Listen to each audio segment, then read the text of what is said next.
सीमित दायरे में कमजोरी के साथ बाजार में है आज कारोबार। थोड़ी मुनाफा वसूली होती हुई दिख रही है। बड़ा सवाल है कि 10,900 के ऊपर की क्लोजिंग हो पाएगी, 27,500 के ऊपर बैंक निफ्टी बंद हो पाएगा। लेंगे इस सवाल का जवाब। फाइनल ट्रेड में आप सबका स्वागत है। नमस्कार, मैं हूं अनिल सिंघवी। नमस्कार, मैं हूं दीपाली राणा। लेकिन आज जो बाजार में दबाव बना है उसका पूरा क्रेडिट इंटरनेशनल मार्केट्स को देना चाहिए। हाँ, कभी कभी हम सोचते हैं कि अमेरिका की छुट्टी काम की है, लेकिन आज समझ में आया कि छुट्टी काम की नहीं है, क्योंकि यूरोपियन मार्केट्स का हाल देख लें, एशियन मार्केट्स का देख लें, और डाउ फ्यूचर्स अपना पूरा रोल निभा रहे हैं। मतलब 150 पॉइंट लुढ़का हुआ है डाउ फ्यूचर। 150 कल नीचे था, 150 आज नीचे, तो उस लिहाज से बाजारों में थोड़ा डर है। और उसके ऊपर आज देखिए जो बाजार एशिया के थे वो थोड़े से ढीले होते हुए नजर आए। तो एशियाई बाजारों में कमजोरी के साथ ही कारोबार हुआ है। देखिए 200 अंक नीचे जाकर हांगकांग बंद हुआ है।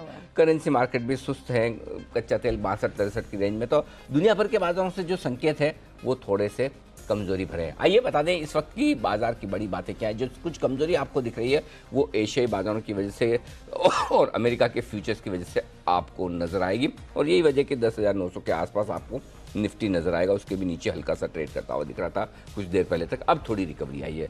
सेंसेक्स लगभग इस वक्त अब कमजोर है, 200 अंक। गिरावट जो ज़्यादा हुई है मेटल ऑटो शेयरों में ज़्यादा होती हुई दिखी। ऑटो कमज़ोर ही हैं और मेटल शेयर ग्लोबल मार्केट्स की वजह से थोड़े से कमज़ोर हुए हैं। लेकिन फार्मा शेयरों में थोड़ी बहुत हल्की बढ़त इस वक्त आप देख सकते हैं निचले स्तरों से खरीदारी।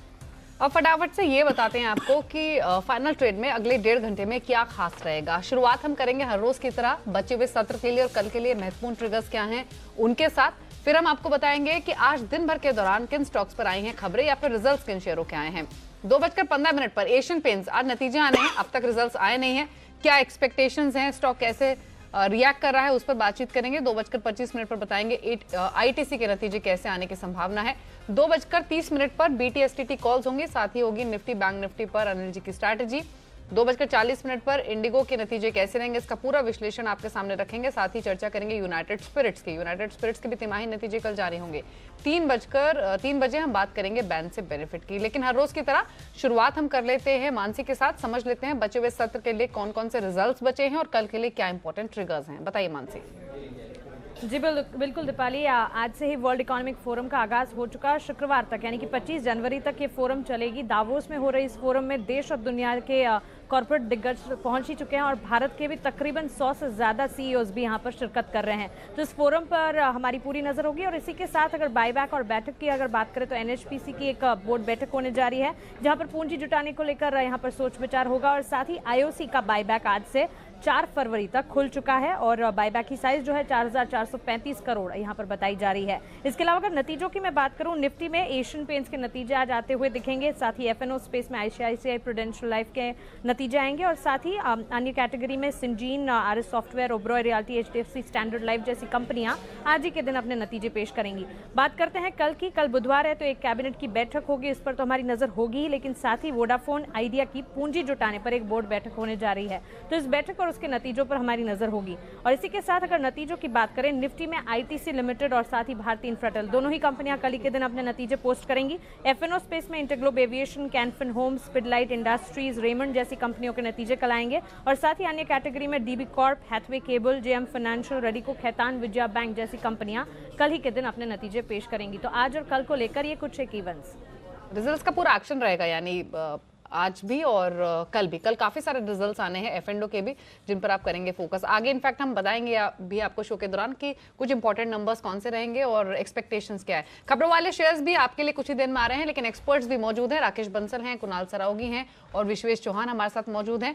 2:30 बजे के आसपास सिद्धार्थ सिदाने भी हमारे साथ मौजूद रहेंगे। आज के सेशन में मेटल्स और ऑटो भले ही कमजोर हुए, लेकिन कुछ चुनिंदा स्टॉक्स है जिन्होंने काफी दमदार स्ट्रेंथ दिखाई है। और कोटक महिंद्रा बैंक, नितिन जी और आशु जी की कॉल थी और देखिए क्या दमदार, आज तो 1300 के पार भी गया ये स्टॉक और अब वही टिक भी रहा है। मतलब मार्केट भले ही सुस्त हुआ हो थोड़ा सा, जबरदस्त चलाया कोटक महिंद्रा बैंक और लगातार मजबूती बनती हुई दिख रही है। और मुझे याद है आशु जी भी कह के गए थे कि in the money call option खरीद के तेजी के लिए, रिजल्ट कुछ भी आने दो, कैसे भी होने दो। तो एक अच्छी तेजी के साथ, लेकिन 1300 पर पहुंचने के बाद इसके बाद क्या विश्वेश जी, अब क्या करना है? जो पैसा बन रहा है सबका सब ले लें या अभी रुकना है? देखिए मेरे हिसाब से अभी भी 7 दिसंबर के दिन एक बड़ा बाय ट्रिगर हुआ था, उसमें 1345 तक गया था और सेम डे जो क्लोज आया था वो समवेयर अराउंड 1280 आया था। तो अब ये जो मूव आया है, ये मूव उस दिन के जो सेलर है उनको डोमिनेट कर पाता है कि नहीं, वो देखने की ज़रूरत होगी। तो यहाँ पे अगर लॉन्ग पोजीशन हो तो ट्रेलिंग स्टॉप लॉस लगा देना चाहिए मेरे हिसाब से 1280 का फ्यूचर में, और शायद पोजीशन होल्ड करनी चाहिए। अगर एक पुश आता है तो वो पुश में प्रॉफिट बुकिंग की सलाह होगी। ठीक है, स्ट्रैटेजी क्लियर है कोटक महिंद्रा बैंक पर। लेकिन दिन भर के दौरान किन स्टॉक्स पर आई हैं खबरें, ये जान लेते हैं रजत से। बताइए रजत। बिल्कुल, सबसे पहले टीवीएस मोटर ये आज सुर्खियों में, क्योंकि नतीजे जो पेश किए, मुनाफा हमारे अनुमान से ज्यादा है। 178 करोड़ के मुनाफे की फिगर हम एक्सपेक्ट कर रहे थे कि 163 करोड़ का मुनाफा ये कंपनी पोस्ट करेगी, तो उससे बेहतर रहा। और साथ ही साथ एबिटा जो है वो 287 करोड़ से बढ़कर पहुंचा है 376 करोड़। हम 356 करोड़ एक्सपेक्ट कर रहे थे। मार्जिन भी बढ़े 7.8% से बढ़कर 8.1%, तो बेहतर नतीजे। इसके अलावा श्री सीमेंट एक कंपनी जिसमें मुनाफा 333 करोड़ से घटा है, 301 करोड़ पे पहुंचा है। आय भी यहाँ पर 2296 करोड़ से बढ़कर 2781 करोड़ जरूर आई है, लेकिन इनका एबिटा परफॉर्मेंस ऑपरेटिंग लिहाज से नतीजे जो है वो ठीक है, जिसका इंपैक्ट आज स्टॉक प्राइस पे देखने को मिल रहा है। एबिटा 570 करोड़ से बढ़कर 710 करोड़ इस कंपनी का रिपोर्ट हुआ है। हेवेल्स मुनाफा 196 करोड़, हम एक्सपेक्ट कर रहे थे 190 करोड़ के फिगर, तो उसी के आसपास आया है। आय 1966 करोड़ से बढ़कर 2518 करोड़ रही है। अन्य आय का कंपोनेंट है 33 करोड़ के आसपास का, लेकिन इनकी एबिटा परफॉर्मेंस अच्छी है। 262 करोड़ के मुकाबले 295 करोड़ का एबिटा इन्होंने पोस्ट किया है। मार्जिन हालांकि इनके स्क्वीज हुए हैं, 14.4% से घटकर 11.7%, तो मिले जुले नतीजे हेवल्स ने इस बार पेश किए हैं। इसके अलावा विनाइल केमिकल एक कंपनी, यहाँ पर मुनाफे की फिगर घटी है, 4.5 करोड़ से घटकर 4.4 करोड़। आय जरूर बढ़ गई, लेकिन मुनाफे की फिगर ज़्यादा नहीं, एक फ्लैट यहाँ पर आती हुई नजर आई। रेमंड ये आज कंपनी फोकस में आई। बाजार खुलते खबर यह है कि सेबी से कंपनी को नोटिस मिला है, कारण बताओ नोटिस। विवाद सुलझाने के लिए कालोरी सराहक से ये जो है सलाह ले रहे हैं, बातचीत जहां पर जारी है। इसके अलावा SBI 3650 करोड़ की NPA बिक्री के लिए इन्होंने बोलियां मंगाई हैं। 202 NPA ऐसे खाते हैं जिनकी बिक्री के लिए इन्होंने बोली मंगाई है। और एक है सन फार्मा, जिसमें ब्लॉक डील हुई है, 11.5 लाख शेयरों का सौदा हुआ है 417 रुपये 60 पैसे के औसत भाव पे।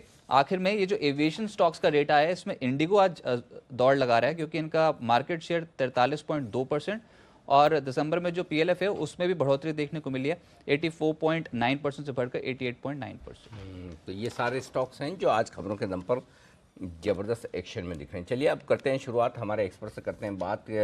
उससे पहले सबसे पहले एक बार ये बता दूं कि अच्छी खबर सुना दूं। बताइए।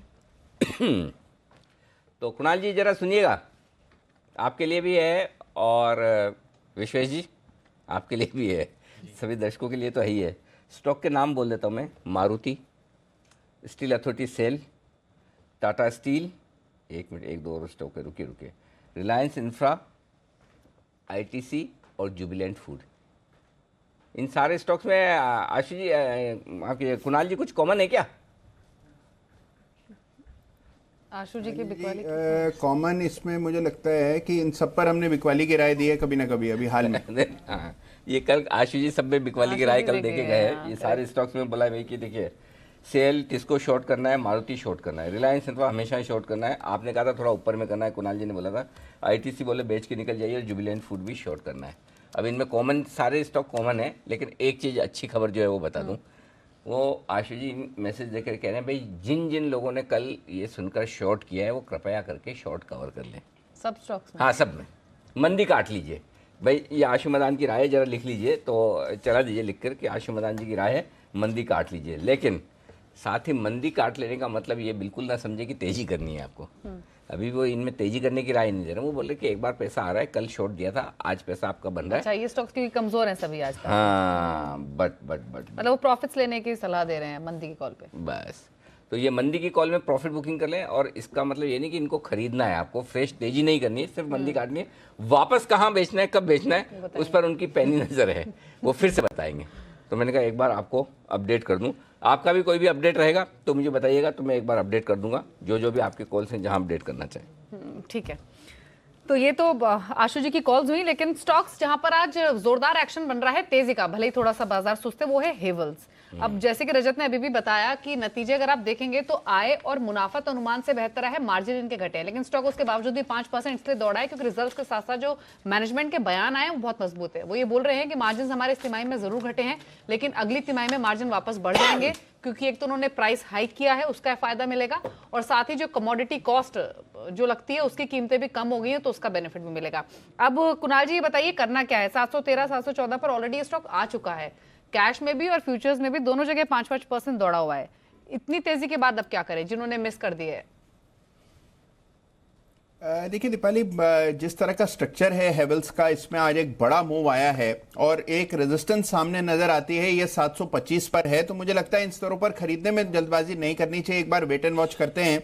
अगर ये 725 के ऊपर निकल जाता है, जो कि इसका लाइफ टाइम हाई का भाव है, तब मुझे लगता है कि फ्रेश तेजी बनेगी। स्ट्रक्चर बहुत शानदार है और आज का मोमेंटम बहुत ही स्ट्रांग है, लेकिन 725 पार हो तब मुझे लगता है कि खरीदना चाहिए। इन स्तरों पर एक बार वेट एंड वॉच करें। जिनके पास पुरानी पोजीशन है उन्हें होल्ड करना चाहिए। होल्ड करने की सलाह है। नई खरीदारी 725 के ऊपर ही करें, लेकिन स्टॉक आप देखिए कैश में अब 6% से ज्यादा की मजबूती दिखा रहा है। दमदार दौड़ इसने लगाई है पिछले कुछ मिनटों के दौरान। अब एक स्टॉक और देख लेते हैं, अगेन रिजल्ट्स वाला है। रिजल्ट के पहले बहुत दबाव अभी था और और एक्सपेक्टेशंस भी अच्छी नहीं थी रिजल्ट्स मेरा को भी आइडिया लेकर। ये था कि रिजल्ट खराब आएंगे। रिजल्ट तो खराब ही आया, लेकिन मैनेजमेंट का गाइडेंस बड़ा स्ट्रॉन्ग है। मतलब इतना बढ़िया गाइडेंस सोचा नहीं था, तो उस हिसाब से स्टॉक में जगह बन गई एकदम। इसीलिए स्टॉक चला भी है पिछले कुछ मिनटों के दौरान ही, 6% ऊपर है। वही इनफैक्ट आज टीवीएस मोटर्स के साथ भी हुआ है। रिजल्ट्स ठंडे ही एक्सपेक्टेड थे, लेकिन नतीजे अनुमान से बेहतर रहे हैं। अरे उसकी याद मत दिलाइए, मुनाफे मतलब बिल्कुल ही वो तो हमारा गलत कॉल हो गया। आज सुबह सुबह हमने बेचने की राय बहुत गलत दी थी। टीवीएस मोटर्स पे 525 रुपये पर बेचने की राय दी थी और 532 रुपये का स्टॉप लॉस दिया था। 555 पे अभी कैश में है, फ्यूचर्स में अलग 520 तक आया तो जरूर था, लेकिन वो कोई खास आना उसको आना नहीं बोलते हैं। तो 532 का आपने स्टॉप लॉस लगाया होगा, मैं उम्मीद करता हूँ। लगा लिया करो भाई, स्टॉप लॉस रिजल्ट सीजन है, कुछ भी होता है तो स्टॉप लॉस जरूर लगा लिया होगा। तो 7-8 रुपये में आप बच गए, नहीं तो फिर ज़्यादा नुकसान भी हो सकता। तो आज शॉर्ट साइड में मामला ठीक नहीं रहा, स्टॉप लॉस ट्रिगर हो चुका है। इस बीच एक रिजल्ट है ऑरेंप्रो सॉल्यूशन, मुनाफे से घाटे से मुनाफे में आई है कंपनी। स्टॉक 2.5% ऊपर है। आय 94 करोड़ से बढ़कर 115 करोड़ रही है। ऑरेंप्रो सॉल्यूशन 135। कुणाल जी एक बार चार्ट्स इसके तैयार कर लीजिए। आय बढ़ी है इनकी और मुनाफा भी इनका बढ़ा है। अभी मुनाफे की फिगर आई थी, मुनाफा 11 करोड़ से बढ़कर 14 करोड़ रहा है और देखिए स्टॉक दिन के ऊपरी स्तरों पर आ चुका है। एक बार चार्ट्स देखकर बताइए व्यू। देखिए दीपाली, जिस तरह का स्ट्रक्चर इस काउंटर का है, मुझे लगता है कि देखिए काफी समय से डाउन ट्रेंड में है, बहुत लिक्विड है। मेरी राय में अवॉइड करें, बेहतर रहेगा। दीपाली 140 के ऊपर, 141 के ऊपर चलेगा तभी कुछ मोमेंटम बनेगा। अभी भाव 136 का है, तो मेरी राय खरीदारी की नहीं है। 141 के ऊपर टिकेगा तो सोचेंगे खरीदारी का, और बहुत लिक्विड होने की वजह से मुझे लगता है रिटेल निवेशकों को अवॉइड करना चाहिए। ठीक है, अवॉइड करना है रिटेल इन्वेस्टर्स को। स्टॉक हालांकि 135 के आसपास कारोबार कर रहा है, रिजल्ट्स का इंपैक्ट इसमें दिख रहा है। लेकिन हम टीवीएस मोटर की बात कर रहे थे, किसी को भी एक्सपेक्टेड नहीं था कि नतीजे अच्छे आएंगे। नतीजे अच्छे आए, इसीलिए स्टॉक दौड़ गया 555 के आसपास। अब क्या करना है उस पर राय ले लेते हैं विश्वेश जी की, बताइए। See I think in short term मेरा ऐसा मानना है कि स्टॉक में जो नीचे से खरीदारी आई है वो एक टिपिकल लेवल से आई है। 520 अगर आप देखते हो तो अक्टूबर से फर्स्ट टाइम आया है, और जब जब स्टॉक 520 पे आता है तो वहाँ से डेफिनेटली एक पुश आता है। तो मेरा ऐसा मानना है कि 520 पे एक लेटेंट डिमांड है, और शायद लास्ट 3 मंथ्स का जो स्विंग लो है वो वही है। सो 520 के ऊपर स्टॉक डेफिनेटली अच्छा रहता है। इन अ वेरी शॉर्टर टर्म एक चीज़ अच्छी हुई है कि आज 553 के ऊपर चला गया है, तो मेरे हिसाब से रुझान तेज़ी का होना चाहिए। लेकिन आज जितना अच्छा वॉल्यूम हुआ है, एक पुल बैक अगर आता है 550 की ओर, तो मेरे हिसाब से एंट्री करनी चाहिए, अदरवाइज छोड़ देना चाहिए। ठीक है, छोड़ देने की सलाह है। वैसे भी मूड बिगड़ा हुआ है ऑलरेडी। अगर पूरे ऑटो स्पेस का आप देखेंगे, टीवीएस मोटर एक एक्सेप्शन है जहां पर रिजल्ट्स की वजह से खरीदारी दिखी भी है। और ये स्टॉक राणे मद्रास, इसके भी अभी अर्निंग्स आए हैं। आय 352 करोड़ से बढ़कर 372 करोड़ रही है, और इनफैक्ट मुनाफे से घाटे में आई है कंपनी, इसीलिए स्टॉक एकदम से टूटा है। 4.5% लुढ़क गया है। कुणाल जी फटाफट से देखिए और कितना नीचे जा सकता है ये। नतीजे तो खराब है। देखिए चार्ट भी बेहद खराब है दीपाली, और दूसरी वजह क्या है कि ये काउंटर बहुत लिक्विड है। जैसे अभी पिछला शेयर जो आप बता रहे थे, बिल्कुल उसी की तर्ज पे भी लिक्विड काउंटर है। 429 पे सपोर्ट दिखता है मुझे, तो एक बार के लिए 430 के लेवल्स भी आ सकते हैं। ना तो नई खरीदारी की राय है, और जिनके पास पुरानी पोजीशन है उनको भी मुझे लगता है कि एक बार के लिए होल्ड करना चाहिए, किसी उछाल में बेचें। इन स्तरों पर किसी को नई खरीद बेच का मेरी राय नहीं है, मुझे लगता है इसको भी अवॉइड करना चाहिए। ओके, नोटा ऑप्शन है, नो ट्रेड, न खरीदना है न बेचना है, नतीजों के बाद भी देखते हैं। वैसे भी ये स्टॉक ऐसे हैं जो रोज रोज ट्रेड होने वाले तो है नहीं, लेकिन रिजल्ट पर रिएक्शन बड़ा तेजी से आया है। 6% गया है अभी स्टॉक। तो कैश मार्केट के ढेर सारे स्टॉक्स आज एक्शन में आ रहे हैं, नतीजों के बाद बड़ी तेजी या मंदी होती हुई दिख भी रही है, तो इंटरेस्टिंग है। लेकिन इस बीच निफ्टी थोड़ा रिकवर होने की कोशिश करता हुआ दिख रहा है। अब 10,900 के पार निकलकर टिकने की कोशिश कर रहा है। बैंक निफ्टी भी 27,500 के पार फिर से निकलने की कोशिश कर रहा है। तो ये एक अच्छा संकेत आ रहा है कि बाजार में थोड़ी निचले स्तरों से अच्छी रिकवरी है। इनफैक्ट आप ये कहेंगे कि ऊपर से गिरे हुए कम दिखेंगे, नीचे से रिकवर होते हुए ज़्यादा नजर आएंगे। और रिकवरी इसलिए भी काबिल तारीफ है दीपाली की, देखिए पूरी स्क्रीन पर आई है तो खरीदारी हुई है। ऐसा नहीं कि गैप से खुलकर आप ऊपर आए, तो पहले ऊपर खुले फिर फिसले फिर वापस रिकवर करना, ये एक अच्छा संकेत है। और दोनों इंडेक्स अपने सपोर्ट जो इंपॉर्टेंट निर्णायक लेवल जो आप बता रहे हैं उनके ऊपर आकर टिकने की कोशिश कर रहे हैं। 10,900 के ऊपर निफ्टी, 27,500 के ऊपर निफ्टी बैंक। तो क्या पहले कर ले, क्या स्ट्रैटेजी? ना थोड़ी देर में करेंगे बिल्कुल। निफ्टी की तो वैसे तैयार है, बैंक निफ्टी की मैं तैयार कर लेता हूँ। 5 मिनट दे दें हम। ठीक है, तो कुछ ही मिनटों बाद यानी 2:30 बजे के आसपास हम बताएंगे आपको कि बचे हुए सत्र के लिए ट्रेड आपको कैसे लेना है, दोनों इंडेक्स पर रिकवरी जो बन रही है इसमें करना क्या है। उससे पहले 1-2 शेयरों पर और राय ले लेते हैं। राकेश जी, श्री सीमेंट पर और अपना व्यू दे दीजिए।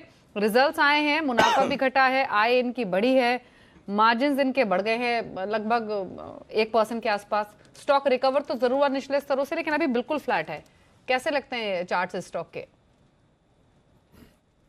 दीपाली जी, चार्ट्स पे बॉटम फॉर्मेशन के सिग्नल मिल रहे हैं और एक बार ये स्टॉक 15,000 16,000 के ऊपर की अगर कन्विंसिंग क्लोजिंग देता है, 16,000 के ऊपर निकला है, 16,199 का हाई लगा है, बट ऊपर से एक रिट्रेसमेंट देखने को मिला है। अगर 16,000 के ऊपर की दीपाली जी क्लोजिंग आती है तो वो एक सिग्नल होगा कि स्टॉक का शायद बॉटम लग चुका है। 16,000 के ऊपर की क्लोजिंग आती है तब खरीदना चाहिए, तब 16,660 16,665 के लक्ष्य देखने को मिल सकते हैं। इसके साथ साथ दीपाली जी आपसे गुजारिश है, एक चार्ट कॉर्नर का बिल्कुल बजा दीजिए।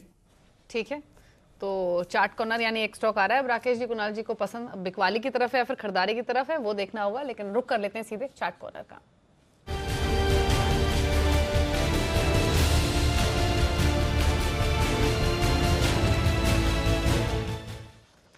तो आज तो कार्यक्रम की शुरुआत में एक्शन में आ गए कुणाल जी, राकेश जी। तो बताइए सर, कौन सा स्टॉक है और क्या करना है, खरीदना है या बेचना है? अरे जी, शेयर हमसे भी ज्यादा एक्शन में है और शेयर है स्टार यानी कि स्ट्राइड्स फार्मा साइंसेज, जिसके चार्ट पर एक फ्रेश ब्रेकआउट आते हुए नजर आ रहा है। ये स्टॉक पिछले कुछ दिनों से साइडवेज था, इसमें एक बड़ा ब्रेकआउट आया था, पहले भी हमने इस पर खरीदारी की राय दी है, लेकिन अब जो ब्रेकआउट है ये मुझे लगता है कि नई तेजी इस काउंटर में देखने को मिलेगी। इन स्तरों पर, मौजूदा स्तरों पर स्टार को बाय करना है। इसमें जो स्ट्रक्चर है बहुत ही शानदार है और आज का जो इंट्राडे मोमेंटम है वो बहुत ही कमाल का है। मौजूदा स्तरों पर बाय करें star. Over to Rakesh. Anil ji, काफी स्ट्रॉन्ग टेक्निकल रुझान है, बड़े चार्ट पर एक बड़ा ब्रेकआउट पहले देखने को मिला था, अब एक फॉलो अप बाइंग देखने को मिल रही है और यहां से स्टॉक में 40-50 रुपीज का एक अपमूव शॉर्ट टर्म में देखने को मिलेगा। यहां पर एक खरीदारी की राय है। 511 पर एक स्टॉप लॉस लगाना चाहिए। 572 यहां पर पहला टारगेट होगा, 589 दूसरा टारगेट होगा और इन टारगेट्स के लिए स्ट्राइट साशुन एक एक्सीलेंट बाय है, यहां पर खरीदारी की राय है। इसके साथ साथ अनिल जी, आज सुबह हमने इंडसइंड बैंक पर एक बाय कॉल दिया था, वहां पर हमारा स्टॉप लॉस फिगर हो गया है। 35 रुपए नीचे स्टॉप लॉस दे रहे हो आप? सेल को 35 रुपए नीचे, ठीक है, 7-8% का अनिल जी स्टॉप लॉस तो अभी, हाँ अनिल जी, इसमें अगर आप छोटे से छोटा स्टॉप लॉस भी लगाएंगे तो 522 रुपए का स्टॉप लॉस बैठेगा। ओहो, तो हाँ, तो 10 रुपए के लिए अनिल जी मेरा ऐसा मानना है कि स्टॉप लॉस से ना छेड़छाड़ की जाए और इसमें इजीली 572 575 से पहले तो स्टॉक रुकेगा नहीं अनिल जी। काफी स्ट्रॉन्ग टेक्निकल पैटर्न है।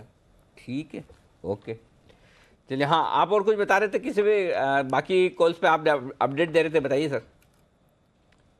अनिल जी, इंडसइंड बैंक पे एक सेल कॉल दिया था, वहां पे मात्र एक 15 रुपए का एक रिस्क था, वो 15 रुपए का स्टॉप लॉस हमारा इंडसइंड बैंक पे ट्रिगर हुआ है। और दूसरा एक विप्रो पे हमारा बाय कॉल था, वो कल वहां पर स्टॉप लॉस कोई ट्रिगर नहीं हुआ और अब वो खरीद की दाम से ऊपर ट्रेड कर रहा है। वहां पर एक रिवीजन ऑफ स्टॉप लॉस है, पहले स्टॉप लॉस था 330 रुपए का, अब वहां पर स्टॉप लॉस को ट्रेल करके 333 पे लेके आना चाहिए। विप्रो का टेक्निकल रुझान इंटैक्ट है। ओके, विप्रो पर तेजी की पोजीशन बनाए रखें, कोई दिक्कत नहीं। तो आप लोगों ने इतने स्टॉप लॉस की बात की, मैं भी अपने स्टॉप लॉस की बात कर लेता हूँ। जुबिलेंट फूड और टीवीएस, 2 स्टॉप लॉस आज के ट्रिगर हो चुके हैं, ये तो मेरे ध्यान में, और भी कोई है तो मैं रिवीजन कर लेता हूँ। आज मामला गड़बड़ है विश्वेश जी, अभी कल के 2000 दूंगा नहीं, वैसे कल का 2000 तो ठीक था। इलाहाबाद बैंक अभी तक ठीक ही चल रहा है, वो तो नीचे ही, लेकिन आज का दिन थोड़ा मामला ठीक नहीं है, ऐसा लग रहा है। सर एक्चुअली ट्रेडिंग जो है ना पिछले 10-15 दिन से बहुत डिफिकल्ट है। उसका रीज़न मैं बताता हूँ। Correlations of Nifty to my stock is negative.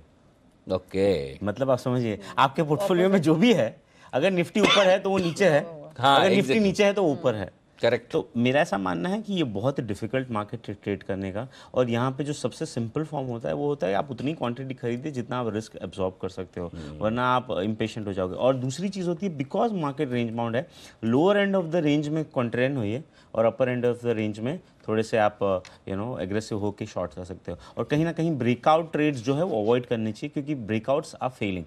तो मेरे हिसाब से रेंज बाउंड मार्केट है और उसको ट्रेड करने का एक अलग ही तरीका होता है।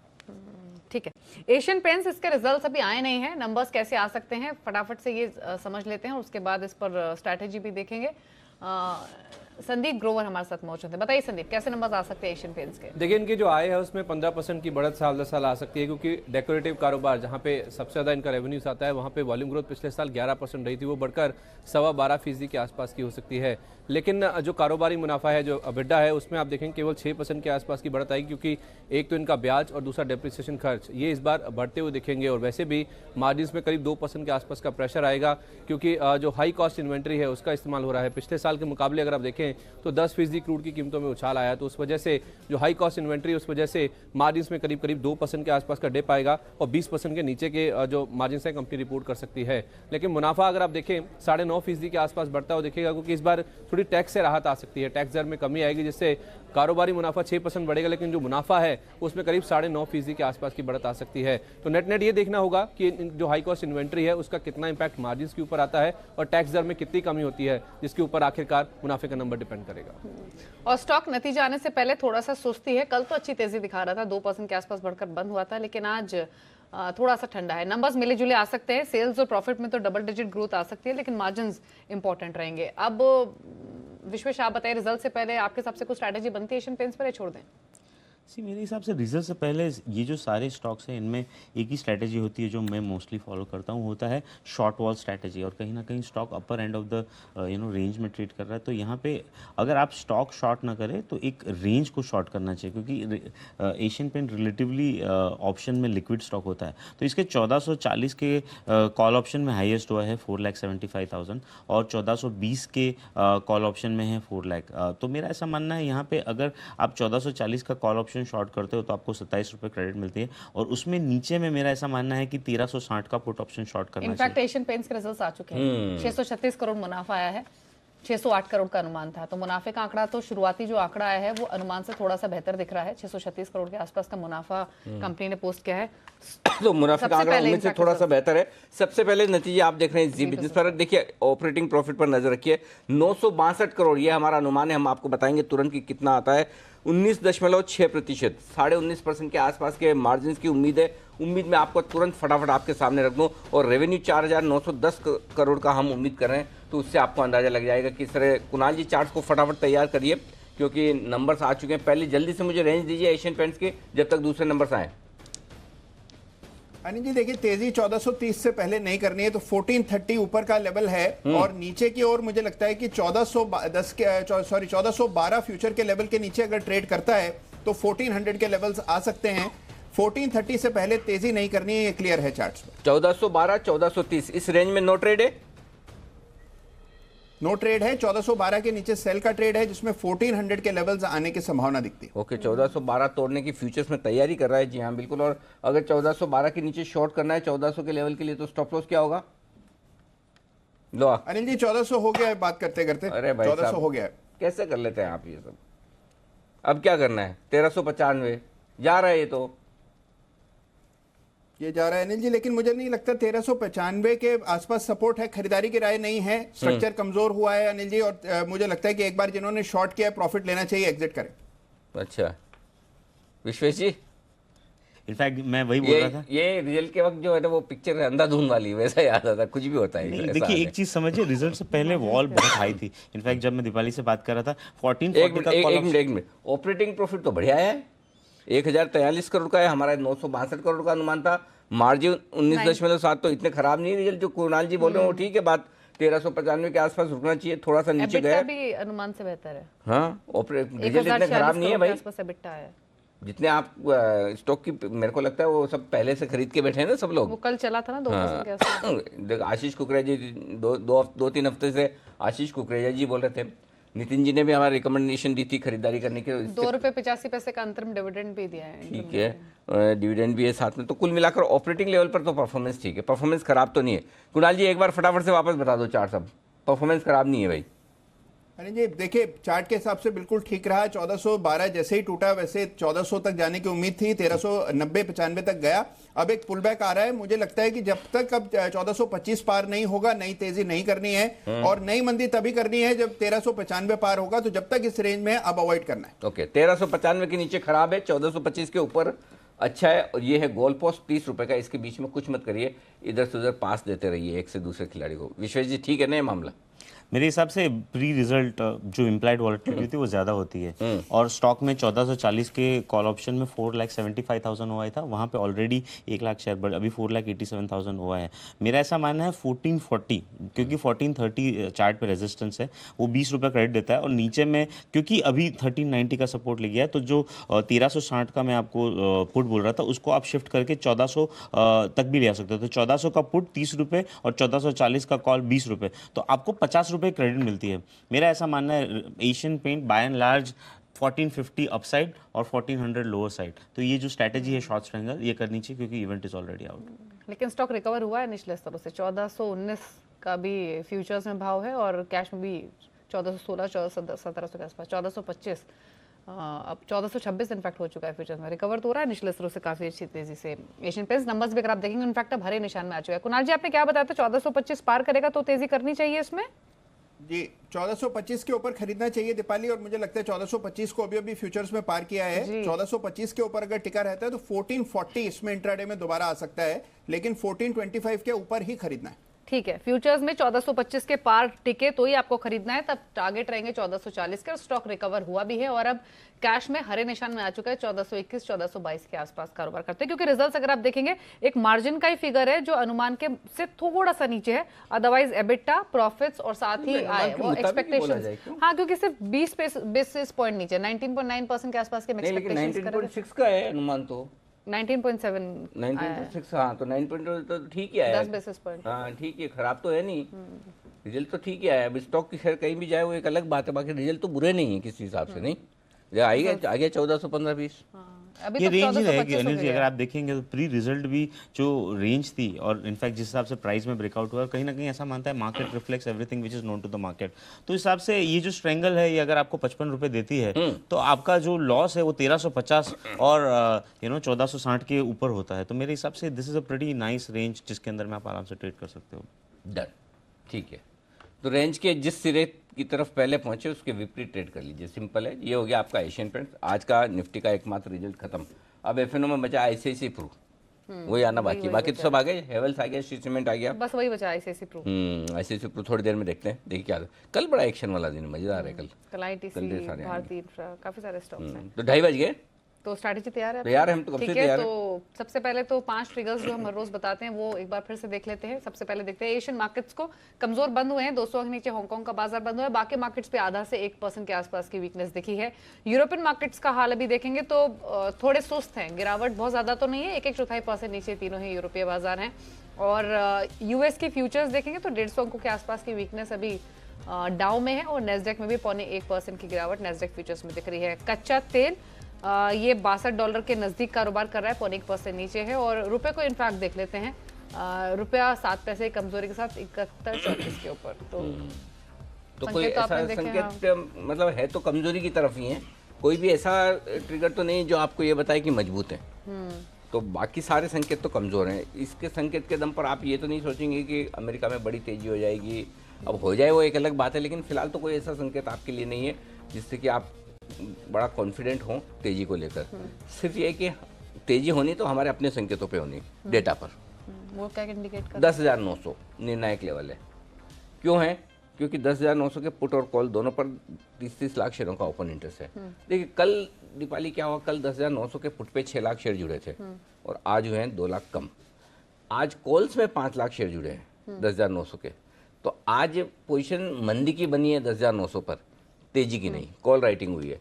तो 10,900 के ऊपर निकलेंगे तो ही मंदी करने वाले ट्रेडर्स जिन्होंने आज मंदी की पोजीशन बनाई वो दबाव में आएंगे। लेकिन क्या 10,900 के ऊपर निकलते ही आ जाएंगे जैसे 10,905 पे, 10,910 पे? जी नहीं, इन्हें पहला दबाव महसूस होगा जब आप 10,930 के ऊपर ट्रेड करना फिर से शुरू करेंगे।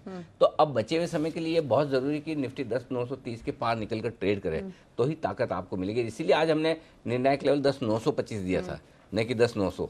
तो 10,925, 10,930 जब तक पार नहीं करता तब तक निफ्टी मजबूत तो नहीं है, तब तक तो इंतजार करेंगे। फिलहाल खरीदने की राय नहीं है। 10,925, 10,930 आए तो वहां पर शॉर्ट किया जा सकता है। स्टॉप लॉस आपका आज का हाई का होगा 10,950 का, 20 पॉइंट की रिस्क के साथ।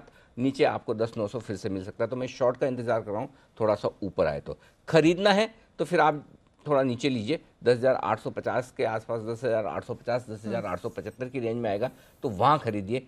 10,850 तब आपका स्टॉप लॉस होगा, यहाँ नहीं। 10,900 पे वेट एंड वॉच वाला मामला है। ठीक है, इस लेवल पे कोई ट्रेड ना नहीं ना लेना ना, है। नहीं करना है, देखते हैं। 10,900 के 25 के पार ट्रेड लेना है या फिर 10,850 के आसपास लेना है? करेक्ट। ठीक है। बैंक निफ्टी पर बात करें उससे पहले रिलायंस निपॉन के रिजल्ट्स देख लेते हैं। बिल्कुल, एक्चुअली जरूरी रिजल्ट्स आए, 130 करोड़ से घटकर इनका मुनाफा 110 करोड़ आया है और आय इनकी 470 करोड़ से घटकर 403 करोड़ आई है। लेकिन स्टॉक रिजल्ट्स आने के बाद थोड़ा बढ़ा है, इसका मतलब ये हुआ कि इससे भी खराब नंबर एक्सपेक्टेड थे स्टॉक में, क्योंकि थोड़ी बाइंग तो हुई है, 2.2% ऊपर आ चुका है। कुणाल जी बताइए एक बार जरा चार्ट्स कैसे हैं इसके? देखिए चार्ट काफ़ी कमज़ोर हैं दीपाली, लेकिन एक अच्छी बात यह है कि 150 के आसपास सपोर्ट है आज का। अगर आप डे लो भी देखें तो 150 के आसपास ही है। तो मुझे लगता है एक पुल बैक एक्शन ज़रूर देखने को मिल सकता है, जिसमें कि हो सकता है 165 रुपए के लेवल्स भी आ जाएं। तो एक बार के लिए पुल बैक के लिए स्टॉक तैयार हो रहा है। ओवरऑल ट्रेंड तो अभी भी खासा कमज़ोर है, लेकिन उछाल में मुझे लगता है कि निकलने का प्रयास करना चाहिए जिन्होंने आज लिया है। ठीक है, उछाल पर बेचने की सलाह है। रिलायंस निपॉन पर 155 के आसपास कारोबार कर रहा है। तो निफ्टी की स्ट्रैटेजी तो क्लियर हुई। अब बैंक निफ्टी, इसका डेटा क्या इंडिकेट कर रहा है? ये भी तो रह गया, क्योंकि 50 पॉइंट नीचे है बैंक निफ्टी अभी। 27,500। एक्चुअली बैंक निफ्टी में ना ऊपर में बहुत शॉर्ट्स बन गए। 27,500 में आज 5 लाख शेयर जुड़े हैं कॉल्स में। 27,600 में 4 लाख शेयर जुड़े हैं। 27,700, 27,800, 27,500 से 27,800 की रेंज में चाहिए जितने शॉर्ट्स हैं, आपको जितने चाहिए मिल जाएंगे। अच्छा, हाँ, बहुत शॉर्ट्स हैं एक्चुअली। तो 27,500 के ऊपर पहले तो टिके रहना जरूरी, नहीं टिका रहा तो फिर ये मामला कमजोरी का है। अब अच्छी बात क्या है, 27,375, 27,400 के आसपास स्पोर्ट में आता है बैंक निफ्टी, वहां से यू टर्न लेता है। पिछले 3 दिन से यही काम कर रहा है। तो जब तक 27,400 के नीचे बंद नहीं होता है तब तक आपको घबराने की जरूरत नहीं है। जब तक 27,600 के ऊपर बंद नहीं होता तब तक और फ्रेश तेजी मत करिए। इस रेंज में नो ट्रेड है, मज़ा नहीं है इसमें भी। कोई देखो खरीदने के का मन है नहीं, ग्लोबल सीनेरियो को देखते हुए, आज के माहौल को देखते हुए, और बेच के कोई बड़ा पैसा बन जाएगा ऐसा लग नहीं रहा। तो फिर भी अगर आपको ट्रेड लेना ही तो सेम जो स्ट्रेटेजी निफ्टी की है कि 10,930 पे शॉर्ट कीजिए। अगर इंट्राडे वो भी 3 बजे के पहले आ जाए तो 10,930 पे शॉर्ट करना है, 10,950 के स्टॉप लॉस के साथ। सेम बैंक निफ्टी में भी ऐसा ही करना है। 25,575 पे शॉर्ट करना है। 25,500, माफ कीजिएगा, 27,575 पे, 27,575 पे शॉर्ट कीजिए। 27,650 का स्टॉप लॉस है, 27,500 के टारगेट के लिए ऊपर आने दीजिए। रेंज पे ट्रेड करना है और रेंज पे ट्रेड रेंज के विपरीत करना है, चाल के विपरीत, न कि उस डायरेक्शन में करना है तो ही पैसा बनेगा। बीच में करोगे आपका पैसा नहीं बनेगा। रेंज के एक छोर पे आ जाने दीजिए, और जैसा लग रहा है कि शायद ऊपर आने की कोशिश कर रहा है, अगर पहले ऊपर आ जाए तो वहाँ शॉर्ट कर दीजिए। पहले नीचे आए 27,400 के आसपास तो ले लीजिए। दोनों में से जो पहले हो उसका विपरीत ट्रेड कर लीजिए। और ये ट्रेड सिर्फ 3 बजे तक है, ताकि 3 बजे के पहले पहले ट्रेड अगर आपका एग्जीक्यूट हो जाता है तो 3:30 के पहले आपको एग्जिट भी आज ही मिल जाएगा। बस सिंपल है। ठीक है। अच्छा, एक चीज और बताइए मुझे, ये 27,500 के नीचे अगर बाई चांस निफ्टी आज बंद होता है तो ये कुछ इंडिकेट करेगा? कोई दिक्कत नहीं है, कोई टेंशन नहीं है ना, कोई दिक्कत नहीं है। 27,400 के नीचे बंद नहीं होना चाहिए। 27,400 के नीचे स्पॉट लेवल पे बंद होगा तो थोड़ा सा मतलब आपकी तेजी की पोजीशन को आपको कम कर लेना है बस। ठीक है, बाकी कोई दिक्कत नहीं।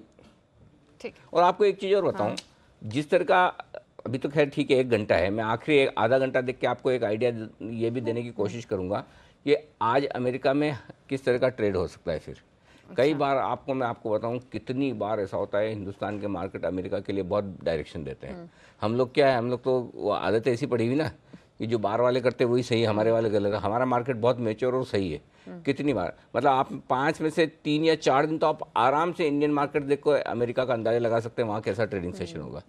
तो कोशिश करेंगे। देखिए ठीक है, अभी के लिए स्ट्रैटेजी आपको बचे हुए सेशन के लिए बताई गई है। दोनों ही इंडेक्स पर मौजूदा लेवल्स पर तो कुछ नहीं करना है, ऊपर नीचे के लेवल्स बताए गए हैं, उसके हिसाब से आप रणनीति बनाइए। इस बीच कुछ स्टॉक्स है जहां पर एकाएक खरीदारी, और उसमें से एक है इक्विटास। जब सर स्ट्रैटेजी बताते हैं तभी इस स्टॉक में बाइंग आना शुरू हुई और एक सडन स्पॉट के साथ अभी दिन के ऊपरी स्तरों पर आ चुका है। विश्वेश जी, डेटा चार्ट्स देखकर कुछ इंडिकेशन मिल रहा है? कोई आपका तो फेवरेट है सर इक्विटास और उज्जीवन पे, तो आपको याद ही होगा सब कुछ। उज्जीवन तो एग्जैक्टली जो आपने बताया, मैं उसी लाइन पे ऐड करूंगा। Equitas by and large range में है और 120 ऑन द, जब तक हायर साइड नहीं निकलता तब तक मेरे हिसाब से इसमें कोई मोमेंटम नहीं आ रहा है। On the other hand Ujjivan मेरे हिसाब से बहुत ही स्ट्रांग रहा है आने पिछले कुछ दिनों में, और अभी आफ्टर अ ब्रेकआउट सस्टेन कर रहा है, नीचे में 280 नहीं तोड़ रहा है। तो यहाँ पे शॉर्ट टर्म में मेरा ऐसा मानना है कि ये strong relative to Equitas strong रह सकता है। इसका 200 डीएमए है तो समझ अराउंड 300 रुपये वहाँ तक टेस्ट कर सकता है। तो अगर दोनों में से एक चॉइस लेनी है तो मेरे हिसाब से Ujjivan will be a better choice.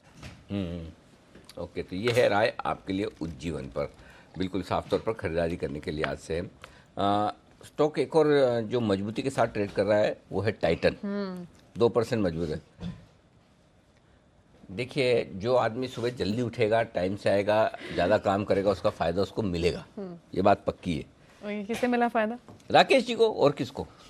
Rakesh ji अकेले आदमी थे जिन्होंने, राकेश जी आपके लिए इंतज़ार की घड़ियाँ समाप्त हुई। पिछले 15 मिनट आपके टाइटन के लिए बहुत ही बेहतरीन साबित हुए हैं। बताइए, आपके टारगेट वारगेट आ गए? सील निकालूं?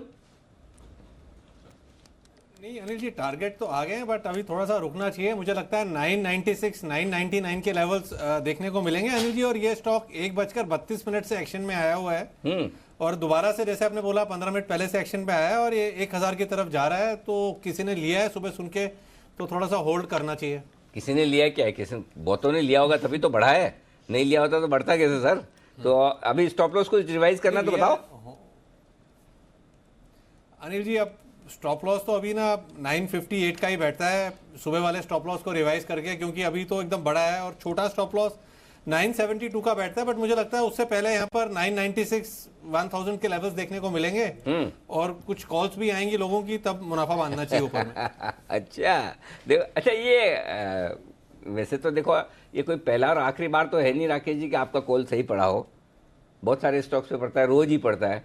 फिर ये टाइटन में कॉल सही पड़ने पे ही इतनी बड़ी मुस्कुराहट क्यों है? इसकी वजह जानना चाहता हूँ मैं। अनिल जी, अगेंस्ट जो मंदियों के सरगना है उनके अगेंस्ट अगर कॉल जाती है तो खुशी होती है, और ये हंसी उसी खुशी का कारण है बेसिकली। ये ठीक है यार, ये आप दिन में है ना साथ में फाइट मारते हो तेजी मंदी की, और शाम को आप लोग डिनर साथ में करते हो। ये हमें थोड़ा कंफ्यूज कर रहे हो आप लोग। बस चलिए कोई बात नहीं, लेकिन आज तो राकेश जी को बधाई देना बनता है। बहुत बोल्ड और स्ट्रॉन्ग, बढ़िया कॉल। मेन चीज़ जो एक चीज़ है ना राकेश जी से लोगों को सीखनी चाहिए, वो ये है कि सही हो गलत हो, लेकिन कन्विक्शन नहीं छोड़ना चाहिए। अगर आपका कन्विक्शन है स्टॉक में, कई बार कैसे क्या होता है कि स्टॉक्स कुछ ऐसे होते हैं जो आपको गलत साबित करने पे तुल जाते हैं, लेकिन आपका कन्विक्शन कभी न कभी काम आता है और अच्छे से काम आता है। वैसे ही टाइटन में आज दिखा है। बेहतरीन कॉल राकेश जी, इसके लिए आप बधाई के पात्र हैं। मैं भी सुबह बोलते हुए मैं सोचा था राकेश जी ने फिर टाइटन ले लिया, लेकिन देखिए आज टाइटन जोर से चला है और अच्छे से चला है। दिन के ऊपरी स्तरों पर कारोबार कर रहा है, अच्छी दमदार तेजी स्टॉक में बनी हुई है। 985 के आसपास है बी स्टॉक। इस बीच आईटीसी एक और दिग्गज कंपनी जिसके रिजल्ट्स कल आएंगे, नंबर्स कैसे आ सकते हैं अब ये समझ लेते हैं, उसके बाद व्यू लेंगे। सिद्धार्थ सिदानी भी हमारे साथ मौजूद हैं। देवांशी बताइए कैसे नंबर्स आ सकते हैं आईटीसी के? बिल्कुल, सबसे पहले तो यहाँ पे अगर सिगरेट कारोबार की बात करें तो सिगरेट कारोबार में जिस तरह से प्राइसेस यहाँ पे बढ़ते हुए दिखे थे, उसका जो फ़ायदा है वो यहाँ पे सिगरेट कारोबार को ज़रूर मिलता हुआ दिखेगा। इसके अलावा जो वॉल्यूम्स है वो भी यहाँ पे बढ़ते हुए दिखेंगे। पिछली बार हमने देखा था थोड़े से जो नेगेटिव वॉल्यूम ग्रोथ है वो सिगरेट कारोबार में हमें देखने को मिली थी, लगभग -3% की, जो बढ़कर इस क्वार्टर में लगभग 4% बढ़कर आने का अनुमान है। इसके अलावा जो बाकी कारोबार है एफएमसीजी का, वहाँ पे वॉल्यूम ग्रोथ लगभग 7 से 8.5% बढ़ने का अनुमान बनता हुआ दिख रहा है। लेकिन यहाँ पे जो मार्जिन है वो बहुत ज़्यादा बढ़ने की उम्मीद नहीं बन रही है। इनफैक्ट जो मार्जिन है वो लगभग 40-41% के लेवल्स के आसपास रहने की उम्मीद आ रही है। अगर मुनाफे की बात करें तो एकदम फ्लैट मुनाफा आने की उम्मीद है, 3100 करोड़ के आसपास यहाँ पे मुनाफा आता हुआ दिखेगा। तो इन ऑल आईटीसी के जो यहाँ पे रिजल्ट्स आते हुए दिखेंगे बहुत ज़्यादा अच्छे आते हुए नहीं दिखेंगे, फ्लैट यहाँ पे आने की उम्मीद है मुनाफा। और अगर आई की बात करें तो लगभग 10% आई यहाँ पे बढ़ सकती है।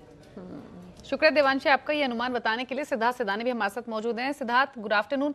आपकी एक्सपेक्टेशंस क्या हैं आईटीसी को लेकर नंबर्स के हिसाब से? Good afternoon Deepali, Anil ji, good afternoon. Good afternoon sir. Overall perspective से आईटीसी के नतीजे हमें लगता है कि अच्छे आएंगे। वॉल्यूम्स के हिसाब से जो सिगरेट कारोबार का जो वॉल्यूम ग्रोथ आएगा, मुझे लगता है कि 6% से ज़्यादा आना चाहिए। और दूसरे सब जो कारोबार है इसमें भी वॉल्यूम्स बेहतर रहेंगे, स्पेशली जो ब्रांडेड कंज्यूमर सेगमेंट है वहाँ से बहुत अच्छा एक रिस्पॉन्स आने की उम्मीद है। होटल का कारोबार मोर और लेस फ्लैटिश ही रहेगा, पर अगर लेखा जोखा सब कुछ साथ में कर दिया जाए तो क्या आईटीसी लेना चाहिए कि नहीं? आईटीसी बिल्कुल लेना चाहिए, क्योंकि सबसे बड़ी चीज कि इनके मोर और लेस सारे बिजनेस में कैपेसिटी एक्सपेंशन हो रही है, वॉल्यूम्स बेहतर होते जा रहे हैं, और सबसे बड़ी चीज आईटीसी में ओवरऑल पर्सपेक्टिव से हमें लगता है कि परफॉर्मेंस और बैलेंस शीट बेहतर होते जा रहे हैं। आईटीसी खाली सिगरेट का कारोबार नहीं देखना चाहिए, एफएमसीजी और इत्यादि पर जो कारोबार है यहाँ पे भी एक्सपेंशन मोड है। आईटीसी 352 के टारगेट से आपको निवेश के हिसाब से जरूर लेना चाहिए, और याद रहे कि आज के मार्केट में निवेश के लिए बहुत सारे स्टॉक्स अवेलेबल नहीं है। एफएमसीजी स्पेस में आईटीसी एक डिपेंडेबल स्टॉक है। तो आईटीसी नंबर्स अच्छे एक्सपेक्ट कर रहे हैं सिद्धार्थ, और खरीदने की भी उनकी ओर से सलाह है। स्टॉक हालांकि 286-287 के आसपास अभी ट्रेड कर रहा है, लेकिन कुछ स्टॉक्स और हैं जहां पर मूड अच्छा हो रहा है, और उसमें से एक है आईटी स्पेस में माइंडट्री। अभी विप्रो का थोड़ी देर पहले राकेश जी जिक्र कर रहे थे, और सुबह इनफैक्ट आप भी बोल रहे थे कि आज आईटी स्टॉक्स में थोड़ा मोमेंटम खरीदारी का रहेगा, और आप देखिए माइंडट्री जबरदस्त तेजी दिखा रहा है। विशेष कुछ डेटा या चार्ट्स देखकर इंडिकेशन मिल रहा है कि ये और बढ़ेगा, क्योंकि मेरे ख्याल से इस सीरीज में 900 के ऊपर ये अभी आया है।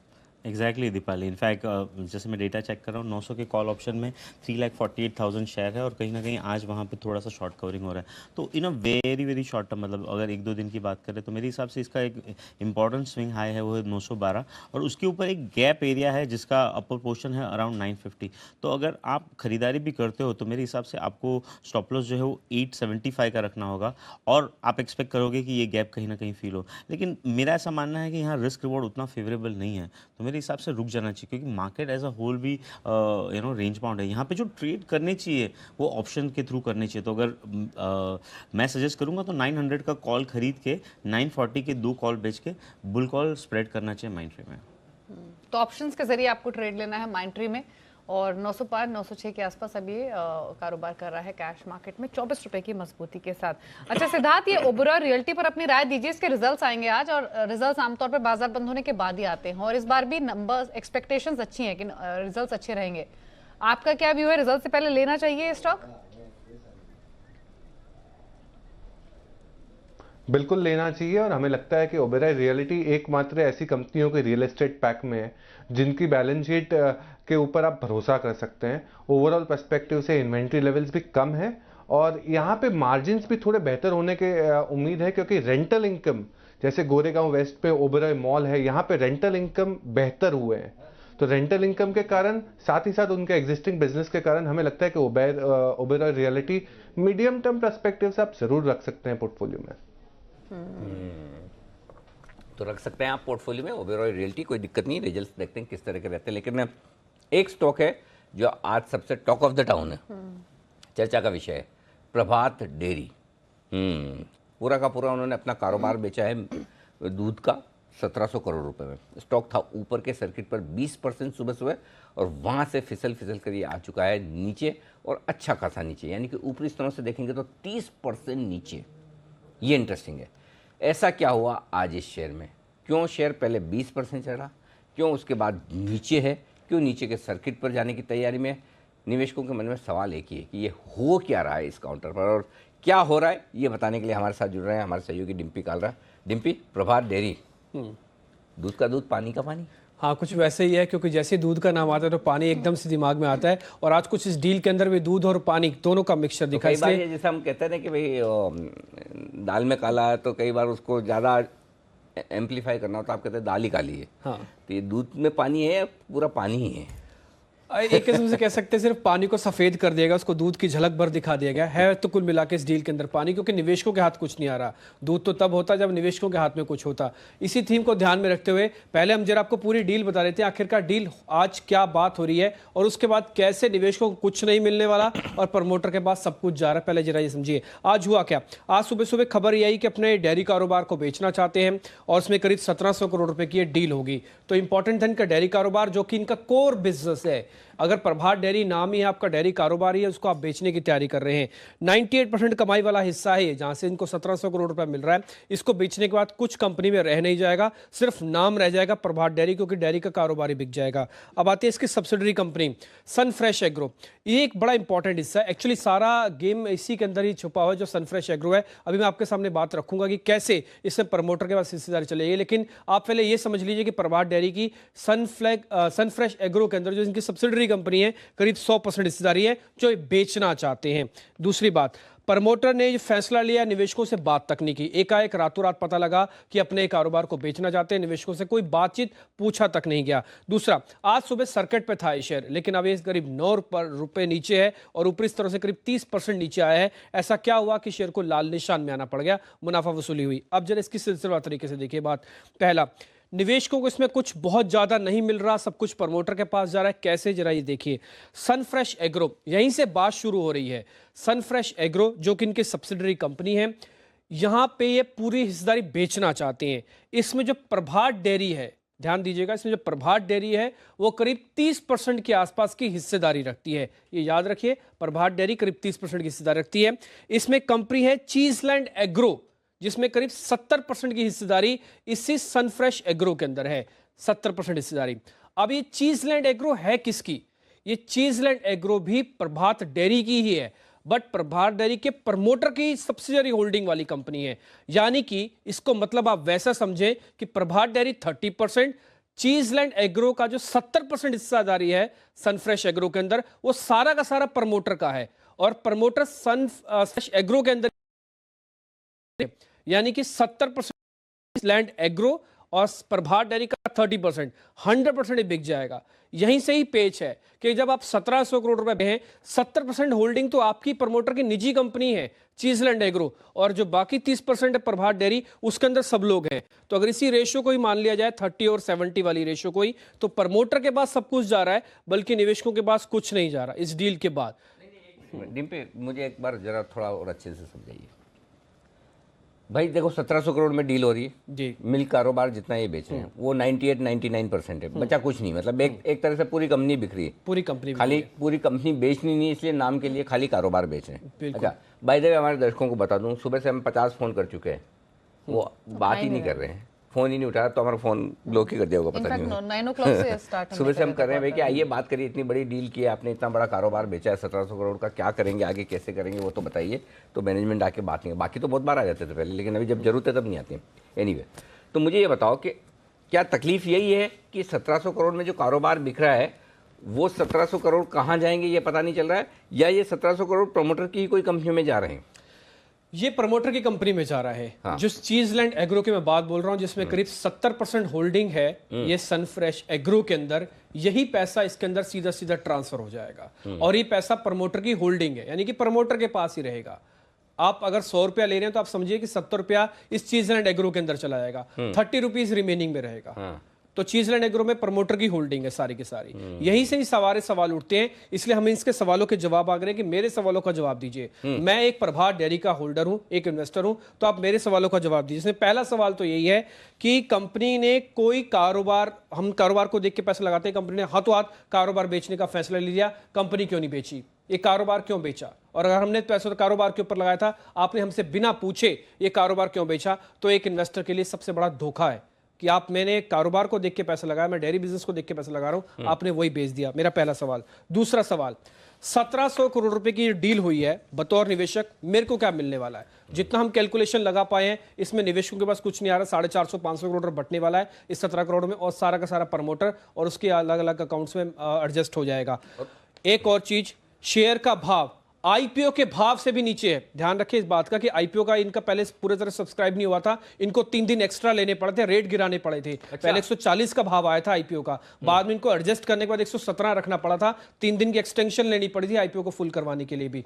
वो एक बड़ी बात भी थी इसके अंदर, जो नोटिस करने वाली बात है कि आपने पहले आईपीओ में लेके आने की दिक्कत थी, अब ये पैसा पता नहीं कितना हमको मिलेगा। तीसरा बड़ा सवाल, 1700 करोड़ रुपए की रकम, आप इसका करेंगे क्या?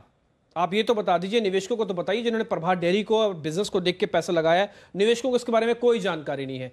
ये तो पता लग गया कि हाँ 98% कमाई वाला हिस्सा बिक रहा है, बट ये नहीं पता है पैसा जाएगा कहाँ पे, आगे लगेगा कहाँ पे। और एक और चौथा सवाल कि 4 साल ही हुए लिस्टिंग करवाए हो इस कंपनी को, 2015 के अंदर इसकी लिस्टिंग हुई थी सितंबर के अंदर, वहां पे आपने इसकी लिस्टिंग कराई और आपने मुख्य कारोबार जो आपका मेन बिजनेस है आपको उसको बेचने की नौबत आ गई। ये 4 साल की लिस्टिंग वाली प्रोसेस के अंदर ऐसा ही क्यों फंसा, जबकि बड़ी बड़ी कंपनीज कई साल तक चलती हैं आगे इसी तरह से, लेकिन आपको 4 साल के अंदर अपना कोर बिजनेस बेचना पड़ रहा है और आप एक नए बिजनेस की बात बोल रहे हैं जिसके बारे में कोई लिखित जानकारी हमारे पास है नहीं। ये कुछ एक निवेशकों के सवाल है, इसके जवाब अभी तक नहीं है। तो क्या इनडायरेक्टली लोग ये मान रहे हैं कि जो कुछ भी लिस्टेड कंपनी का कारोबार था वो पूरा का पूरा कारोबार बिक रहा है और उससे जो पैसा आ रहा है वो पैसा निवेशकों को लौटाने के बजाय कंपनी ग्रुप कंपनियां, दूसरी ग्रुप कंपनियां हैं उनमें निवेश कर रही है, उनमें वो पैसा चले जाएगा और इन्वेस्टर्स के हाथ कुछ आने वाला नहीं है, आएगा तो बिल्कुल छोटा सा, वो क्या बोलते हैं, पीनट्स, चने मुरमुरे जो हिंदी में बोलते हैं, वैसे ही क्या मामला? कुछ वैसा ही है, हालांकि इसको थोड़ा पीनट का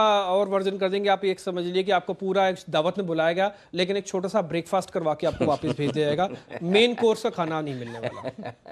ठीक है, स्टार्टर खिला के भेजो, ऐसा वो भी पता नहीं खिलाएंगे नहीं खिलाएंगे। तो अब सेबी क्या करेगी? अब सब कुछ सभी को ही करना है। सेबी जी जागो, जरा देखो क्या हो रहा है देश में। तो वैसे इस पूरी डील के बारे में बता रहे, इसमें रेगुलेटर्स की अब तक मंजूरी नहीं है, तो ये हो सकता है रेगुलेटर्स कारोबार तो बेच ही सकते हैं ना, कारोबार बेचने के लिए थोड़ी रेगुलेटर्स की मंजूरी लेनी पड़ती है। ये तो देखिए, इसमें ऐसे देखा जाएगा तो आप किसी चीज़ पे क्वेश्चन मार्क नहीं कर सकते। प्रोमोटर ने अगर कारोबार बेचने का फैसला किया, हाँ किया, बेच सकते हैं, बिल्कुल बेच सकते हैं, उनका राइट है।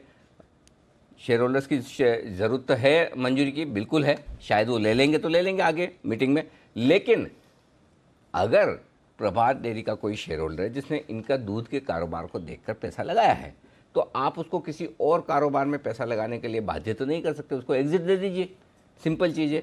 इनफैक्ट अगर पूरी कंपनी बिकती तो और अच्छा होता, ओपन ऑफर आता, टैक्स नहीं लगता, जो आपको 1700 करोड़ में से कितना 400 साढ़े 400 करोड़ तो टैक्स के चले जाएंगे। वो टैक्स का नुकसान, वैसे सरकार के लिए फ़ायदा है, टैक्स आ रहा है, लेकिन निवेशकों के लिए नुकसान है। तो ये डील है ना, वो टैक्सेशन के एंगल से भी बड़ी गंदी सी बनाई हुई है। फिर उसके ऊपर अगर समझो आप कहते हैं अच्छा नहीं हम थोड़ा डिविडेंड दे देंगे, डिविडेंड पे 20% और निकाल दो, डिविडेंड डिस्ट्रीब्यूशन टैक्स। तो मतलब ऐसा क्या आप काम कर रहे हो जिसमें 50% तो ऐसे ही वेस्ट हो रहे हैं, है ना? तो ये मामला गड़बड़ है। सिद्धार्थ जी की चीज हाँ इसके अंदर जोड़ना चाहेंगे कि अगर आप इस पूरी डील को छोड़ भी दें, सिर्फ एक निवेशक के तौर पर भी देखें, आपको आईपीओ का रेट का पैसा भी नहीं मिल रहा अभी तक, आपके आईपीओ के प्राइजेस से भी नीचे है। 117 का इसका आईपीओ का प्राइस, इशू प्राइस फिक्स किया गया था, अभी उसके भाव से नीचे 80 रुपये। तो मैं बतौर सिर्फ अगर निवेशक भी हूं, मेरे को इस डील से कोई लेना देना भी नहीं है, तब भी मेरा पैसा कम से कम इस शेयर में लगाने के बाद नहीं बना। और इनफैक्ट सुबह जब ये खबर आई भी थी और बाजार खुलने से पहले जब इसका एनालिसिस हो भी रहा था, मुझे याद है तब आपने ये कहा भी था कि 1700 करोड़ की फिगर तो दिख रही है, लेकिन हम मैनेजमेंट से बात करने की कोशिश करेंगे और समझेंगे कि एग्जैक्टली क्या डील है, क्या होगा। तो क्या होता है, जब मैं सुबह शो कर रहा हूँ कोई बढ़िया खबर आती है तो मैं बार बार बोलता हूँ कि मैनेजमेंट से बात करने की कोशिश करेंगे, तभी हमारी टीम एकदम अलर्ट में रहती है। खटाखट आप ही थी बात, आप फोन भी लगा रहे थे। मेरे को एक्सपेक्टेशंस तो ये थी कि तुरंत फोन मिल जाएगा और हम बात कर भी लेंगे, लेकिन मैनेजमेंट ने कांस्टेंट कॉल्स पहले डिस्कनेक्ट किए, उसके बाद फोन ऑफ हो गया, बात ही नहीं की। पहले सुबह वाला एनालिसिस सुनवा देते हैं, उसके बाद बातचीत करते हैं। देखिए, आज का हीरो है प्रभात डेयरी। ठीक है, खबर अच्छी है कि 1700 करोड़ में ये अपना दूध का कारोबार है जो बेचने जा रहे हैं। ठीक है ना। अब इसमें बड़ी इंटरेस्टिंग चीज़ है कि 1700 करोड़ में ये कारोबार बेचने के बाद कंपनी के पास कुछ बचेगा नहीं, सिर्फ बचेंगे पैसे। तो इस पैसे का क्या करेंगे, ये सबसे इंपॉर्टेंट है। दो चीज़ें हैं, एक शेयर धारकों को लौटा दें, तुम्हारा पैसा है तुम ले जाओ। दूसरा, ढेर सारे ऐसे प्रमोटर हैं जो पैसा दबा के रखते हैं कंपनी में, उसकी तरह ये भी दबा के रखे। दोनों चीज़ पॉसिबल है। अब ये क्या करेगी पता नहीं। प्रभात डेयरी के मैनेजमेंट से हम आपको बात करेंगे, उनको सीधा सीधा पूछेंगे भाई बताओ आप करने वाले क्या है, ताकि पता चले। मैनेजमेंट सीधे सीधे पूछने का तो मौका नहीं मिला, लेकिन ये तो आपने सुबह ही कहा था। हाँ नहीं, ये तो था ही। देखिए, इसीलिए हमने 105 का ही टारगेट रखा कि उसके ऊपर तो आपको लेना ही, और सर्किट ही खुला तो लेना तो बनता ही नहीं था। इसलिए कहा कि जब तक मैनेजमेंट से क्लैरिटी ना आए कि पैसा क्या करेंगे। तो ये 1700 करोड़ की फिगर देखकर ये स्टॉक इतना ऊपर वो तो जाएगा ही ना। देखिए, होना ही है। तो जब मार्केट कैप से ज्यादा आपको कैश आ रहा है तो शेयर तो बढ़ना ही चाहिए। 900 करोड़ मार्केट कैप है, 1700 करोड़ पैसा आ रहा है, टैक्स वैक्स सब काट कूट के भी अगर आप देखो तो भी 1200 करोड़ 1300 करोड़ तो बचता है। तो शेयर का 20% ऊपर लगना तो स्वाभाविक था। लेकिन जैसे ही समझ में आया बाजार को कि भाई नहीं ये तो दूध नहीं पानी है, तो फिर पानी के दाम हो गए, पहले दूध के दाम थे सुबह, तो वैसे ही वाला मामला है। तो अब बड़ा सवाल ये कि देखिए ये इसमें मैं फिर से ना एक ही चीज़ कहूँगा दीपाली, देखिए हमारी चिंता एक ही चीज़ को लेकर है कि रिटेल इन्वेस्टर, छोटे इन्वेस्टर के साथ न्याय होना चाहिए। हम बार बार ये कहते हैं, कुछ सन फार्मा वाले मैटर में भी होता, हमने क्या कहा कि भाई देखिए सबको खबर सही समय पे एक साथ मिले, ऐसा नहीं कि कुछ लोग खबर का फ़ायदा उठाए 20% 25% स्टॉक निकल जाए। सिमिलर सिचुएशन यहाँ पर भी है। एल&टी के केस में हमने साफ कहा कि बायबैक अप्रूव नहीं हुआ, कोई बात नहीं, डरने घबराने की जरूरत नहीं है, एल&टी बंद नहीं हो रही। लेकिन दूसरी कई सारी कंपनियां ऐसी जो बायबैक ऐलान करती है और नहीं करती, वहां पर रेगुलेटर्स को एक्शन लेना चाहिए। वैसा ही एक एक्शन यहाँ पर बनता है रेगुलेटर्स की तरफ से। क्या बनता है? लॉयड इलेक्ट्रिक, अरे ढेर सारे, ओसवाल केमिकल, क्लेरिस लाइफ, मतलब लंबी लिस्ट है। जो लोग बड़ा कारोबार के विषय, एक नियम बना लेना चाहिए कि अगर आप अपने मार्केट कैप का से अंदाज से 25% से ज़्यादा वैल्यू का कोई भी कारोबार बेचते हैं तो उसका पैसा आपको शेयर होल्डर को देना ही पड़ेगा। ऐसा रूल होना, ऐसा रूल बनाओ, क्या दिक्कत है? फंसे ना निवेशक। हाँ, अरे भाई मैंने आपका दूध का बिजनेस देख के पैसा लगाया, अब मैं आपके पानी के या किसी और बिजनेस में क्यों पैसा लगाऊं? मेरी मर्जी है, मुझे एग्जिट दो। एक तो ऐसे आईपीओ में जब आया तब से भाव आया नहीं है, तो ये चीज़ करनी बहुत ज़रूरी है। ये इसका रूल बहुत क्लियर कट होना चाहिए। और स्पेशली जब 98-99% आपका बिजनेस जो है वो आप बेच दो और उसमें भी आपको रिटेल इन्वेस्टर को एग्जिट नहीं है, ये तो गलत है ना। फिर तो शेयर का जो हाल है वो एकदम सही है। तो ये रेगुलेटर्स के लिए बहुत ज़रूरी है, इसमें भी एक्शन ले और इस तरह के दूसरे जो इतने सारे मैटर्स हुए वहाँ पर भी एक्शन लेना चाहिए कि कहीं न कहीं प्रमोटर्स की ये जिम्मेदारी बहुत साफ होनी चाहिए कि वो शेयर होल्डर्स को पैसा कैसे लौटाएंगे, ये बहुत क्लियर है। सिद्धार्थ जी की राय लेता हूँ। सिद्धार्थ जी, क्या कहेंगे आप इस पूरे एपिसोड पर? बिल्कुल अनिल जी, आपका विश्लेषण एकदम सटीक है और ये एक दुर्घटना हो गई है छोटे मझोले निवेशकों के लिए। सबसे बड़ी चीज़ है ये ब्रीच ऑफ कॉर्पोरेट गवर्नेंस है कंपनी द्वारा। और सबसे बड़ी चीज़ चौंका देने वाली जो मुझे लगी है कि हो सकता है बिजनेस बेच दे, बट डेयरी जैसा बिजनेस जो आज सबसे ज़्यादा एक्साइटिंग बिजनेस है लोगों के लिए, ब्रिटानिया जैसी कंपनी 5 से 6 हज़ार करोड़ लगाने की कोशिश कर रही है, बहुत बड़ा एक्सपेंशन देख रही है, तो हमें लगता है कि डेयरी बिजनेस में तो बहुत बड़ा वैल्यू और वैल्यू प्रपोजिशन है। सबसे बड़ी चीज़ विदेशों में न्यूजीलैंड, ऑस्ट्रेलिया, जहां पे डेयरी बिजनेस का बहुत अच्छा काम होता है, उसके कंपैरिजन में भारत का पेनिट्रेशन अभी 1/10 भी नहीं है। तो बहुत बड़ा पेनिट्रेशन है डेयरी बिजनेस में और मैनेजमेंट क्यों बेचने जा रही है? तो कॉर्पोरेट गवर्नेंस का ब्रीच है डेफिनेटली, और ये शेयर धारकों के लिए तो डेफिनेटली नेगेटिव खबर है। बड़ी नेगेटिव खबर है। तो चलिए, नेगेटिव खबर है। और डिम्पी जी, हो गया ना आपका एनालिसिस? और कुछ बचा है? वो 5-10% नीचे था, 15-17% नीचे आपके एनालिसिस करते सवाल उठाते बहुत हो गया। अब दूध का दूध भी हो गया, पानी का पानी भी हो गया, प्रभात डेयरी हटाइए, बहुत हो गया। लेकिन डिम्पी जी हैं तो दूध और पानी दो लिक्विड की तो हम बात कर चुके हैं। विश्वेश जी, अब बहुत इजी गैस हो गया ये। ऐसा तो हो नहीं सकता कि तीसरे लिक्विड की बात ना हो। तो वो तो जरूरी है भाई। कल आ रहे हैं रिजल्ट्स यूनाइटेड स्पिरिट्स के, और डिम्पी से बढ़िया कौन बताएगा अनुमान? डिम्पी जी लगा बता दीजिए तीसरा लिक्विड। सर ये सफ़ेद दूध नहीं है बल्कि थोड़ा काला पानी है, और के बाद थोड़ा ब्राउन पानी भी मिलता है अलग अलग प्रोडक्ट्स में। तो यूनाइटेड स्पिरिट्स के जो नंबर है वो आ रहे हैं, तो आप एक बार उसका जरा ध्यान रखें। हाँ, इस बार के नंबर बड़े शानदार रहेंगे वैसे, क्योंकि सिमी भौमिक भी आज सुबह बता रहे थे कि शेयर के अंदर अच्छी स्ट्रेंथ दिख रही है, नंबर्स भी अच्छे दिख रहे हैं हमको। यहाँ पे अगर आप रेवेन्यू देखेंगे तो करीब 11% बढ़ेगा। हालांकि रेवेन्यू कई मानों में कई जगहों पर सेल्स का, केरला का, कर्नाटक का, कई जगहों का इम्पैक्ट इसके अंदर काउंट हो रहा है। वैसे रेवेन्यू के तौर पर सिर्फ 11% है, लेकिन इसके बाद असली रियल स्टोरी शुरू होती है, वो है इसका कामकाजी मुनाफा।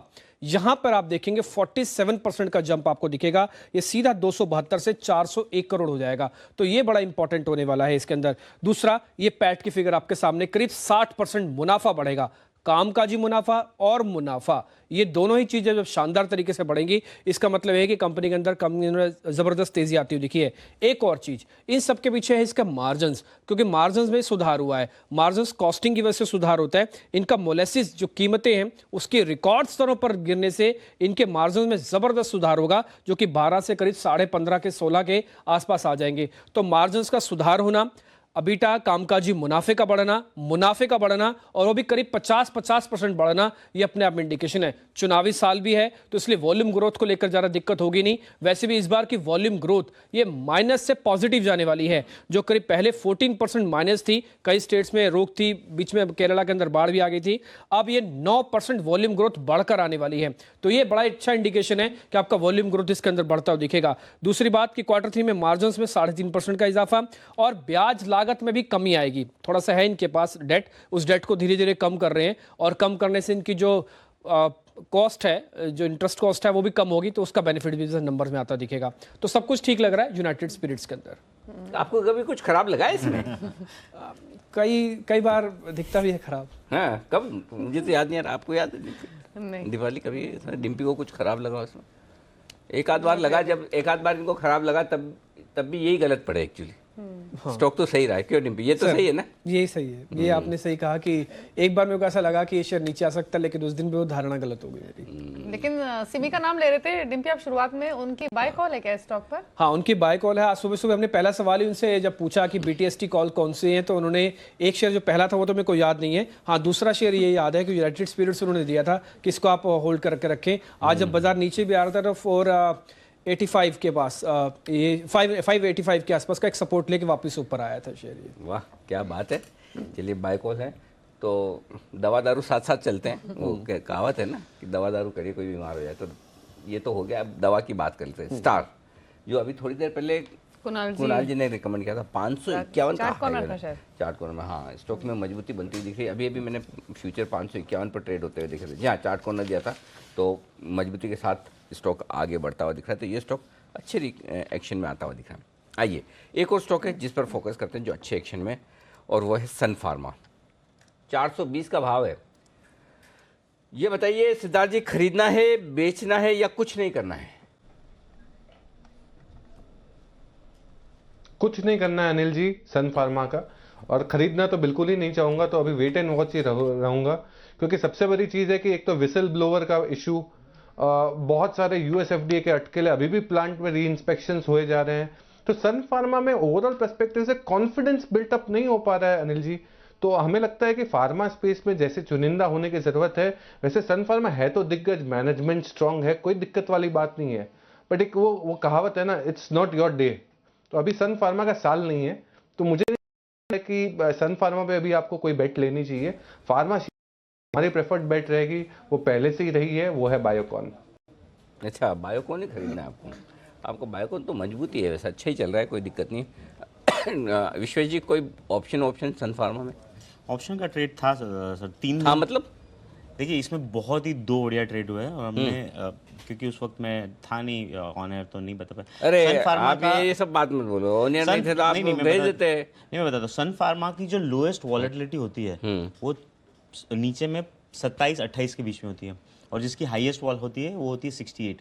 तो ये जो फॉल हुआ उससे पहले 15 जनवरी 16 जनवरी के आसपास उसकी वॉल 27-28 और लोएस्ट लेवल था। तो वहाँ करना ये था, आपको वॉलेटिलिटी बाय करनी थी, मतलब some sort of option buy करना था। और अभी ये जो 2 दिन पहले फॉल आया उसमें वो जो वॉलेटिलिटी थी वो 69 के आसपास थी। तो मेरे हिसाब से लॉन्ग वॉल शॉर्ट वॉल दोनों था। अगर अभी ट्रेड लेना है मेरे हिसाब से तो मोर और लेस आप रेंज का ट्रेड ले सकते हो। मेरा ऐसा मानना है अपसाइड में 460 और नीचे में 380, ये जो लेवल है अनिल जी, ये मेरे हिसाब से ये सीरीज़ में शायद नहीं जा सकते हैं। तो 460 का कॉल ऑप्शन या फिर 440 का कॉल ऑप्शन चल रहा है 475, मतलब 4 रुपये 75 पैसे। और नीचे में अगर आप 360 का या 380 का पुट ऑप्शन लेते हो, 380 का पुट ऑप्शन अगर लेते हो, तो ये जो स्ट्रेंगल है ये आपको शॉर्ट करनी है।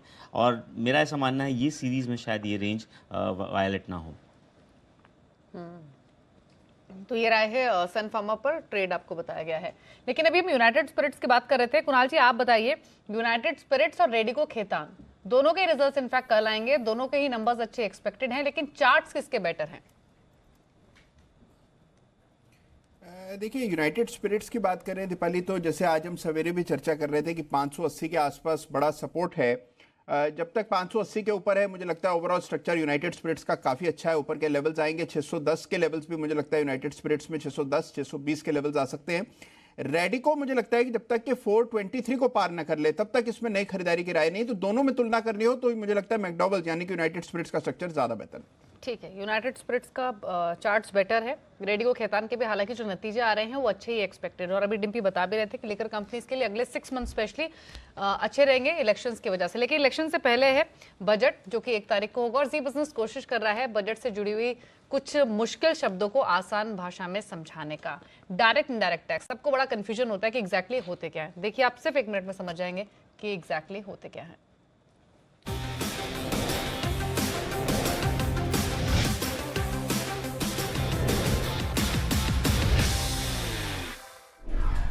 डायरेक्ट टैक्स, यानी कि वो टैक्स जो सरकार वसूलती है आपसे आपकी कमाई के ऊपर। जैसे कि आपने कुछ पैसे कमाए, सरकार ने इसमें से ले लिए, अपनी पॉकेट में डाल दिए और बाकी रह गए आपके। सिंपल। यानी कि आपने कमाई की तो आपको ये टैक्स देना, कमाई नहीं की तो नहीं देना। जैसा कि इनकम टैक्स, भाई आपके कमाई होगी तो इनकम टैक्स भरना है। बहुत सारे ऐसे टैक्स हैं जैसे कि gift tax, wealth tax, short term long term capital gain tax. तो ये वो टैक्स हैं जो आपने कमाई की तो आपको भरना है, नहीं की तो कोई बात नहीं। कंपनियों के लिए भी है कॉर्पोरेट टैक्स, उसे हम साफ तौर पर डायरेक्ट टैक्स कहते हैं। डायरेक्ट टैक्स का मतलब ही साफ है, डायरेक्टली आपकी कमाई से जुड़ा हुआ। इसका मतलब आपके मन में ये भी तो आ रहा होगा कहीं न कहीं कोई इनडायरेक्ट टैक्स भी होगा।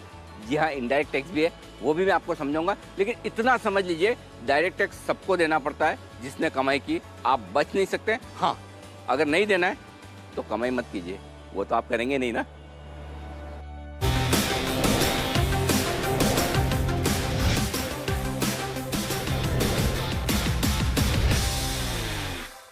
बताया था ना, डायरेक्ट टैक्स लगता है आपकी कमाई पर, लेकिन एक और टैक्स है इनडायरेक्ट टैक्स, उसका कमाई से कोई लेना देना नहीं। आप पैसा कमाए ना कमाए, लेकिन आपको देना ही पड़ेगा। अब आपको लगेगा ऐसा कैसे? जी हाँ, ऐसे ही होता है। जैसे ही आप कोई खर्चा करेंगे, आपकी जेब में से कुछ पैसे निकले, सरकार के पास गए। कैसे? पहले 25 तरह के टैक्स लगते थे, कोई एक्साइज, कोई सेल्स टैक्स, कोई वैट और पता नहीं क्या क्या, सर्विस टैक्स। अब सरकार ने सबको खत्म करके कर दिया एक जीएसटी। जी हाँ, जीएसटी है इनडायरेक्ट टैक्स।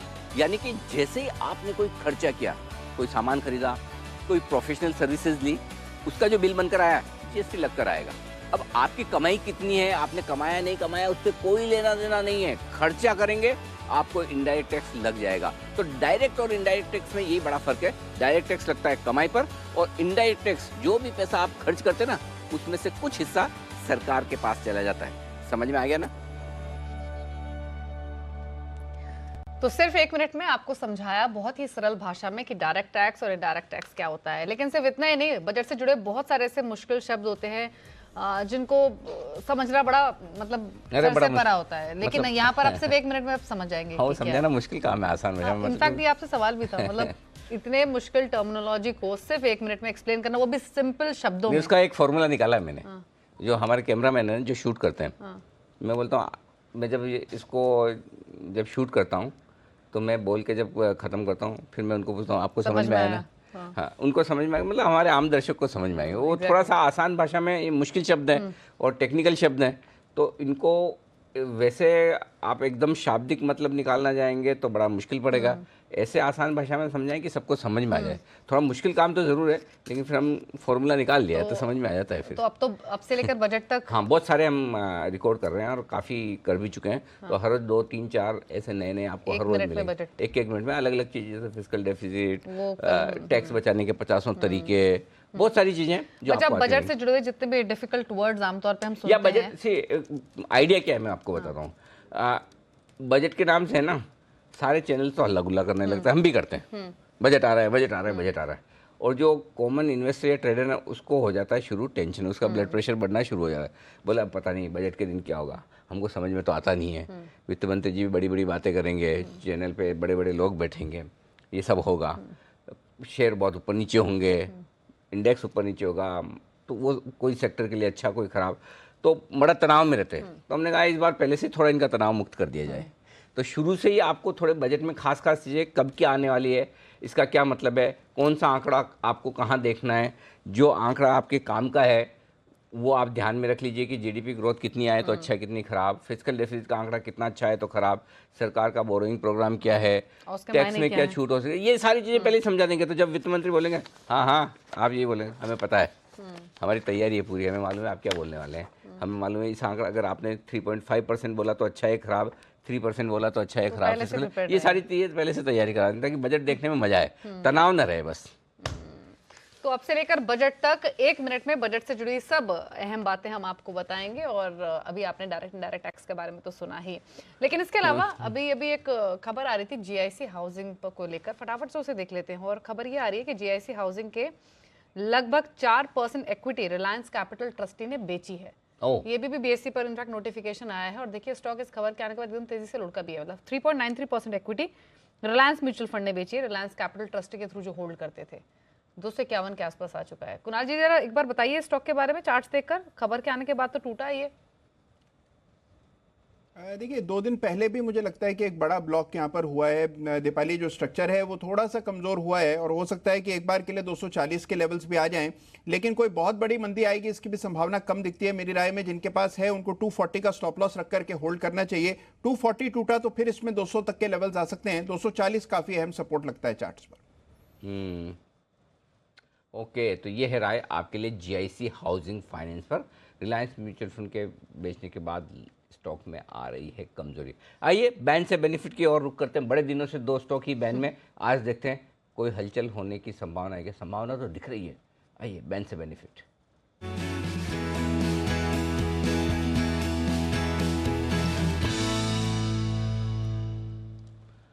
रजत, है एंट्री किसी की? जी बिल्कुल, 2 दिन तो हो गए मेरे को बोलते बोलते कि रिलायंस कैपिटल आएगा। अब आएगा, ऐसा लग रहा है कि इस बार आएगा, क्योंकि रिलायंस कैपिटल 100% से ज़्यादा पोजीशंस खड़ी हो गई हैं। सबसे ज़्यादा पोजीशंस हैं अब 104% है। अभी भी नहीं आया तो कह सकते हैं कि फिर तो लेट हाफ में बहुत ज़बरदस्त अनवाइंडिंग होती है, लेकिन फिर भी 104% का डेटा इस समय है। तो उसके आधार पर तो मैं बोल रहा हूँ कि रिलायंस कैपिटल करके सत्र में बैन में आपको दिखाई देगा। आज 11-12% मेरे ख्याल से ओपन इंटरेस्ट में इजाफा देखने को मिला है जनवरी फ्यूचर्स में, और स्टॉक में गिरावट है। इसके अलावा अदानी पावर और जेट एयरवेज ये ऐसे के ऐसे ही रहेंगे, बैन में ही रहेंगे। अदानी पार ये 80% के आसपास पोजीशन थी, लेकिन अब ये डेटा दिखा रहा है 100% पे पोजीशंस पहुंच चुकी है। तो अदानी पार आज तेजी है और 100% की पोजीशंस खड़ी हुई है, मार्केट वाइड पोजीशंस, और जेट एयरवेज में 91% मार्केट वाइड पोजीशंस हैं। तो ये तीनों ही स्टॉक्स जो है ये हो सकता है कि आपको कल बैन लिस्ट में दिखाई दे। एक मिनट ये बताइए, अदानी पावर में बढ़ कैसे सकती है पोजीशन? ये तो बैन में था और 2 दिन पहले तो आप बोल रहे थे 81% ही है। मार्केट वाइड पोजीशन है, इंट्राडे बेसिस का आंकड़ा है, तो उसके लिए दिखा रहा है। इंट्राडे तो शाम को 3:30 बजे कम हो जाएगा विश्वेश जी? हाँ, ये कम हो जाएगा। क्योंकि मैं भी देख कर रहा हूँ तो market wide position total 5 crore 51 lakh है, और अभी करंट OI 4 करोड़ 74 लाख है। इसका मतलब है ना रजत, आपको आइडिया लग गया ना? मैं आपके सब पूरा लिंक एकदम ध्यान से गौर से सुनता हूँ, बहुत गौर से सुनते हैं। हाँ। पर रिलायंस कैपिटल चेक करिए, आज तो होगा ये बैन में, मेरे को लग रहा है कल के साथ। चलो आई जाए, आप भी इतने दिनों से बोर हो रहे, 2 ही स्टॉक का नाम ले लेके कोई बाहर निकलता नहीं, कोई अंदर आता नहीं, तो फाइनली रिलायंस कैपिटल बैन में आने की तैयारी में। तो विश्वेश जी, रिलायंस कैपिटल बैन में आने की पूरी संभावना है। जिनके पास तेजी की पोजीशन है या मंदी की पोजीशन है, दोनों तरह के ट्रेडर को क्या करना है आज बैन में जाने से पहले, वो बता दीजिए।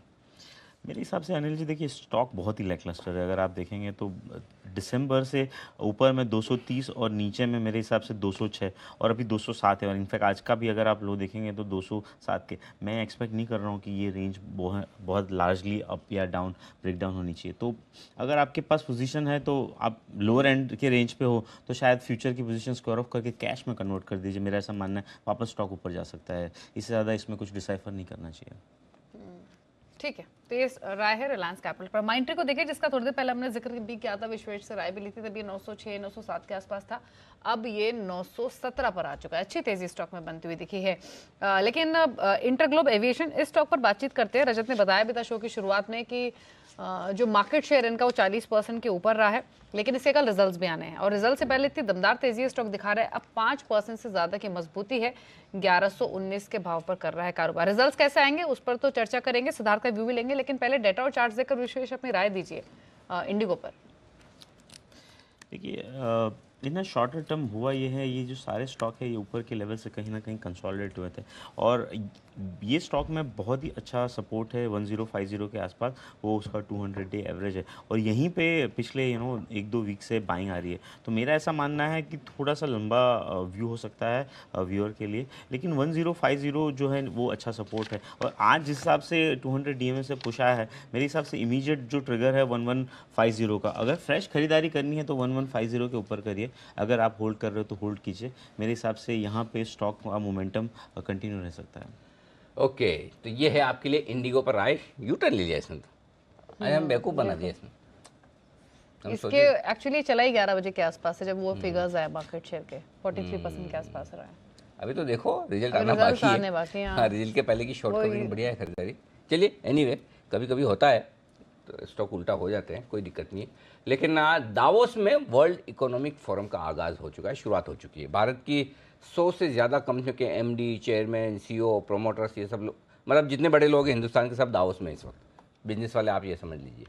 तो दावोस में टेक महिंद्रा के सीईओ और एमडी सीपी गुरनानी साहब से बातचीत की हमारी एग्जीक्यूटिव एडिटर स्वाति खंडेलवाल ने। मैं आपको बता दूं एक बार फिर से स्वाति की आप बातचीत सुने, उन्होंने वहाँ से रिकॉर्ड करके भेजी है दावोस से। उससे पहले विश्वेश जी आपको पता नहीं होगा, एक फैक्ट बता दूं जी।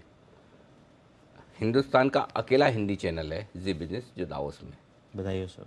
ओके, हिंदी चैनल बोल रहा हूँ, हिंदी बिजनेस चैनल नहीं बोल रहा, हिंदी चैनल। मतलब आज तक भी नहीं है कोई भी नहीं, ना आज तक, ना कल तक, ना परसों तक, कोई नहीं। सिर्फ जी बिजनेस है अकेला हिंदी चैनल। जो हमारी स्वाति खंडेलवाल हमारी एग्जीक्यूटिव एडिटर वो गई हैं, तो वहाँ के सारे दिग्गजों से बात करिए। तो चलिए आइए सुनते हैं सीपी गुरनानी साहब के साथ उनकी बातचीत।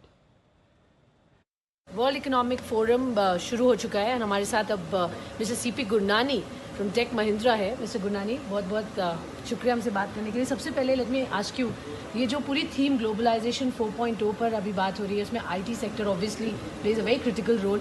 आप कैसे देख रहे हैं आगे ये इंडिया का role in the overall scheme of things when you talk of globalisation? देखिए, एक तो डेटा बोलने लग गया है कि India will become the 5th largest economy in the world. Now, whether it is because of UK's self-goals or is it because of India progressing, I guess it is both. And secondly, clearly with some of the stresses within bigger players, I think India has a very critical role to play. And I'm glad that as a person from an IT technology sector, when you look at inclusion, when you look at democratization of processes, when you look at how global the forces will shape. So let's take blockchain and IT security. Let us look at how this whole new use cases in the industry will evolve. My personal belief is technology is the only way to reduce barriers. Technology is the only way to connect this world. Okay, तो ये थे CP Gurnani साहब जिन्होंने बातचीत की हमारी executive editor Swati Khandelwal से। ऐसे ही कई सारे और इंटरव्यू बड़े बड़े दिग्गजों के साथ आप अगली 3 दिनों तक सुनेंगे, क्योंकि शुक्रवार देर रात या यूँ कहें शनिवार तक एक तरह से दावोस में वर्ल्ड इकोनॉमिक फोरम चलने वाला है। और ये इसका बड़ा फ़ायदा भी है। हमेशा आप सारे एक्सपर्ट से इन्वेस्टमेंट्स के बारे में भी राय सुनते हैं, ट्रेडिंग के बारे में भी सुनते हैं, वो अपनी जगह ठीक है। कहीं कहीं कभी कभी आपको देश दुनिया में क्या चल रहा है, बड़े दिग्गज लोग क्या सोच रहे हैं, उस पर भी फोकस करना चाहिए। तो सारी चीज़ें, सारी जानकारी आपको एक ही जगह मिल जाए, ये हमारा प्रयास है। तो दावोस से और अपडेट्स आएंगे और इंटरव्यूज भी आएंगे जो हम आपको सुनवाएंगे, लेकिन अभी हम बातचीत कर रहे थे थोड़ी देर पहले इंटरग्लोब एविएशन की यानी इंडिगो की। स्टॉक दिन के ऊपरी स्तर ऊपर है, क्या रिजल्ट्स अच्छे आ रहे हैं ये समझ लेते हैं। संदीप हमारे साथ मौजूद हैं। संदीप, स्टॉक तो रिजल्ट से पहले 5% ऊपर है, कुछ अच्छा होगा नतीजों में इस बार या फिर कोई उम्मीद नहीं रखनी चाहिए? देखिए दीपाली, अगर आप नतीजों को देखें तो हम आंकलन करते हैं ईयर ऑन ईयर। तो ईयर ऑन ईयर अगर आप देखें तो मुनाफे में करीब 50% के आसपास ही गिरावट आ सकती है।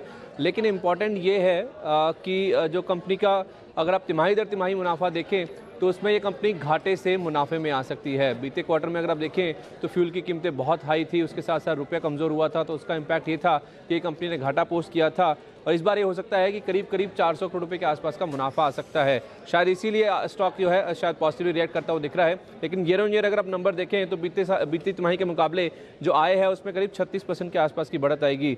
इनकी जो पैसेंजर वॉल्यूम ग्रोथ है वो मजबूत रही है 26% की, और उसके साथ साथ इन्होंने कुछ कीमतों में बढ़ोतरी भी करी है एयरलाइंस ने 14 से 20% की, जो कि 5 साल में सबसे अधिक है, जिस वजह से इनकी आई ग्रोथ काफ़ी मजबूत रहेगी। लेकिन जैसे मैंने कहा एटीएफ की कीमतें ऊपर की थी, इनकी जो फ्यूल कॉस्ट है वो काफ़ी हाई रही है, जिस वजह से जो ऑपरेटिंग आधार पर नंबर आप साल दर साल देखें तो करीब 13% के आसपास का इनका जो ऑपरेटिंग मुनाफा है उसमें कमी देखने को मिल सकती है। यही कारण है इनके जो मार्जिन है उस पर भी आपको प्रेशर नजर आएगा। जो 31% के पार के मार्जिन थे वो घटकर करीब 20% के आसपास के आ सकते हैं, और यही कारण है जो मुनाफा है करीब वो 48% घटकर 400 करोड़ रुपए के आसपास के आ सकता है। लेकिन मैं फिर आपको कहना चाहता हूं, तिमाही दर तिमाही अगर आप नंबर देखें तो बीती तिमाही बहुत कमजोर थी। हालांकि हम नंबर को सिक्वेंशियल आधार पर नहीं कंपेयर करते हैं, लेकिन अब कंपेयर करें अगर आप तो घाटे से ही कंपनी मुनाफे में आ सकती है तिमाही आधार पर। अच्छा, तिमाही आधार पर कंपनी घाटे से मुनाफे में आ सकती है, ये इंटरेस्टिंग होगा। हालांकि स्टॉक भी एक्शन में। सिद्धार्थ, आपका व्यू क्या है इंडिगो पर रिजल्ट्स के हिसाब से?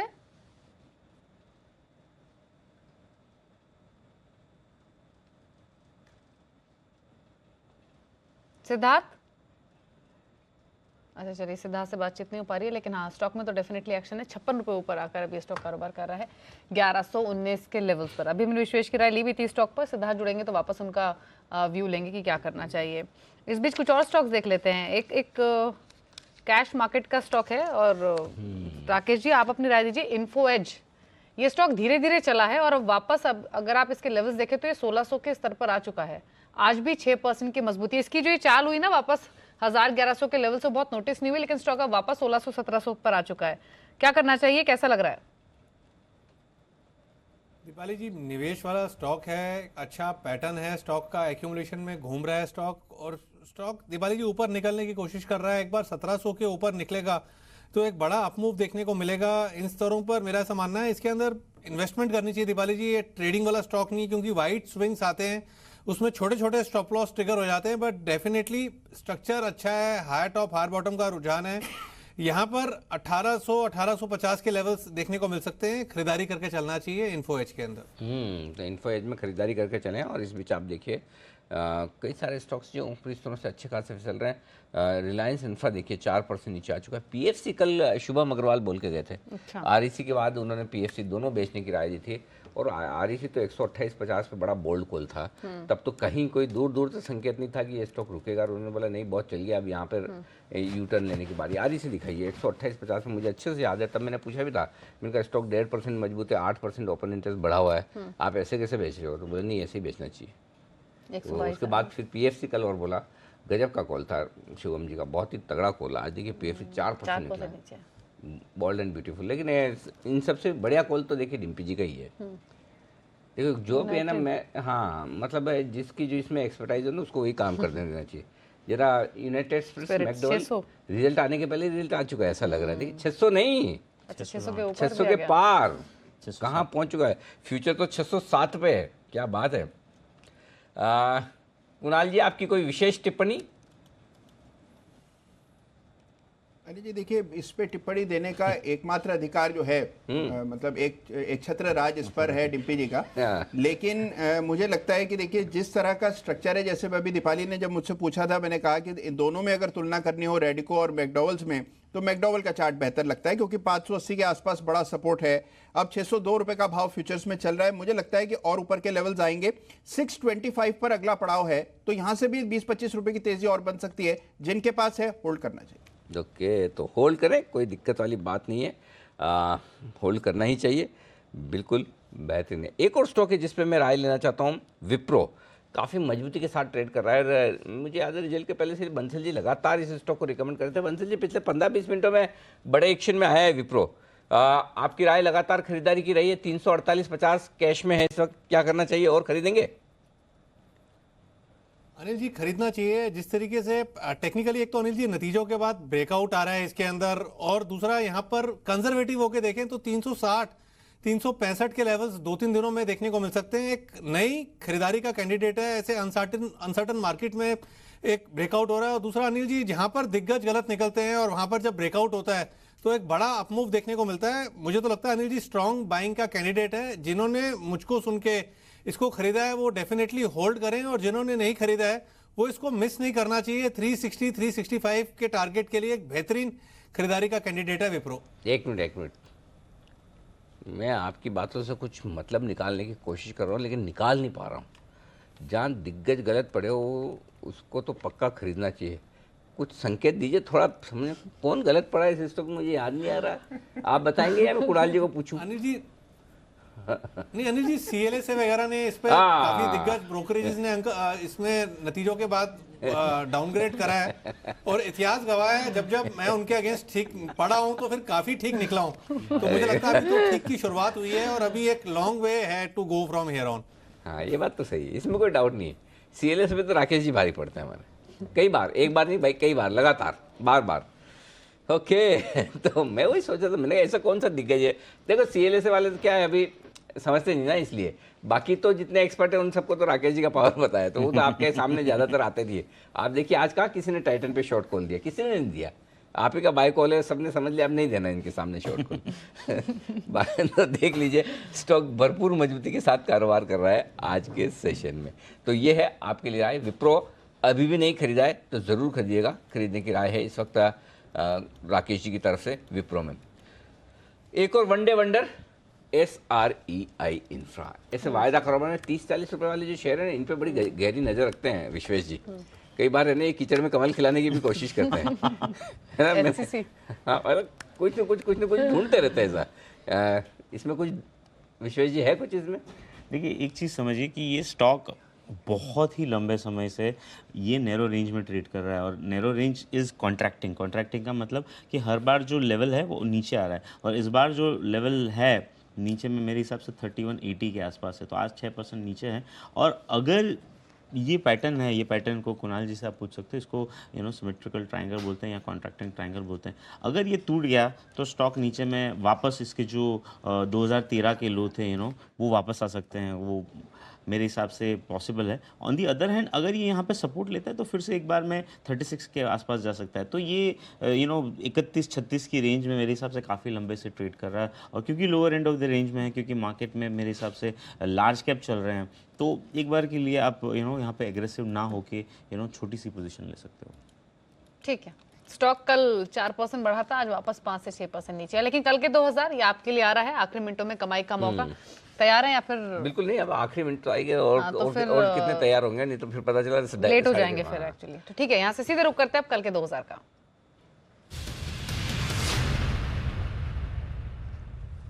बताइए। इसकी क्रेडिट देता हूं मैं पहले तो जो स्टॉक खरीदने की राय है और सिद्धार्थ जी को। गेस कर सकते हैं क्या? हाँ, ITC? नहीं, क्योंकि मुझे सुराग सिद्धार्थ जी से ही मिला। मुझे मेरे ध्यान में था कि ये स्टॉक रिजल्ट के आसपास मैं कवर करूंगा, लेकिन मैं भूल गया था। फिर अभी सिद्धार्थ जी से आपने एक स्टॉक के बारे में पूछा तो उन्होंने बोला मैं ये नहीं ये खरीदूंगा, और वो था बायोकॉन। तो 670 के आसपास बायोकॉन है और रिजल्ट के हिसाब से फिर मुझे समझ में आ रही है, मैं कैसे भूल सकता हूं। थर्सडे को गुरुवार को रिजल्ट है बायोकॉन के और मुझे उम्मीद है कि रिजल्ट अच्छे। आपने मंडे भी बोला था ये बात? बिल्कुल, तो हाँ मंडे बोला था, मैं भूल गया फिर। अभी तो फिर अचानक से सिद्धार्थ जी से याद आया, तो फिर मैं तब से मैं नज़र बनाया हूँ। मैं सोच रहा था कि आज कवर करें या कल करें, आज कल, क्योंकि आज मेरा दिन इतना ठीक नहीं है ना, तो फिर मैंने सोचा कि नहीं ये कल के लिए कवर करेंगे, आखिर में करेंगे। तो दिन खराब भी हो तो भी कोई दिक्कत वाली बात नहीं, कल का दिन तो अच्छे और रोज थोड़ी खराब होते हैं।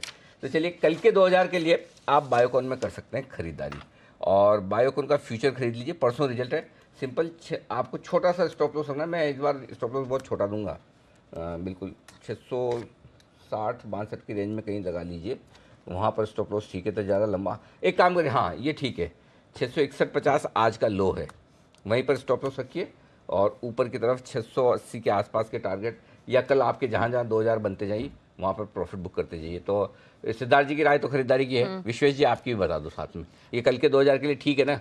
मेरे हिसाब से बहुत ही बेहतरीन है, क्योंकि लास्ट 10-15 आवर्स में, डेली नहीं बोलूँगा, आवर्स में स्टॉक में एक कॉन्ट्रैक्टिंग पैटर्न बना है और वो पैटर्न 10-15 घंटों में। हाँ, क्योंकि मैं डेली बार देख रहा हूँ। घंटों में मतलब आप कैसे गिनते हो? जो जिसमें मार्केट बंद है वो भी तो कंटिन्यूस चार्ट प्लॉट होते हैं, तो जो 9:15 से 3:30 तक एवरी 1 आवर के जो प्लॉट होते हैं, जिसको आप मोमबत्तियाँ बोलते हो, हम कैंडल बोलते हैं, तो वो एक दिन में 6 घंटे मानते हो आप कि 24 घंटे मानते हो? मेरे लिए मार्केट में 6 घंटे 6 घंटे ना, तो 10-15 घंटे मतलब पिछले 2.5-3 दिन। हाँ, तो 2.5-3 दिन में ये जो पैटर्न बना है वो बेसिकली कॉन्ट्रैक्टिंग ट्रायंगल है, और कहीं ना कहीं द ट्रिगर हो सकता है इसका ब्रेकआउट, वो रिजल्ट हो सकता है। और आज के दिन में 665 के आसपास बहुत ज़्यादा वॉल्यूम हुआ है। अच्छा। तो मेरा ऐसा मानना है यहाँ पे 665 पिवटल लेवल है, और आप जो स्टॉप लॉस दे रहे हो वो उसके हिसाब से वैलिड है, और ट्रिगर होना चाहिए 673 का। फ्यूचर में अगर 673 निकला तो इसका जो प्रीवियस स्विंग हाई था जो अक्टूबर में आया था वो समवेयर अराउंड 682 का था, तो मेरे हिसाब से वो एक कंजर्वेटिव टारगेट होना चाहिए। 682 के टारगेट की बात करें, आपका टारगेट 680 का। ठीक है, अंदाज से, मैंने तो अंदाज से दिया, आप कितना 682 बता रहे हैं। हाँ चलेगा, 80-82 भाई, मेरा तो सिंपल फंडा है, 2000 जहाँ आपका बन जाए ना वहाँ पे आप अपनी कॉस्ट का स्टॉप लॉस कर लो, सिंपल, ताकि आपको नुकसान नहीं होना चाहिए। कल के लिए इसको लेकर जाएं, कोई दिक्कत नहीं, ये कल आपको पैसा बना कर दे सकता है। ये है राय आपके लिए बायोकॉन पर तेजी करने के लिए। अच्छा, परसों रिजल्ट है तो कल परसों फिर एक्शन शुरू हो जाएगा। मैं एक दिन पहले पिक करने के पीछे रीज़न ये था कि नहीं तो कल क्या होता, कल फिर ओपन इंटरेस्ट वगैरह काफ़ी बनना शुरू हो जाएगा पहले से, परसों की उम्मीद में। तो 1-2 दिन पहले जाग जाए ना तो ठीक रहता है सर, तो इससे पहले कि स्टॉक भाग जाए या ओपन इंटरेस्ट ज़्यादा बन जाए वो ज़्यादा ठीक रहेगा।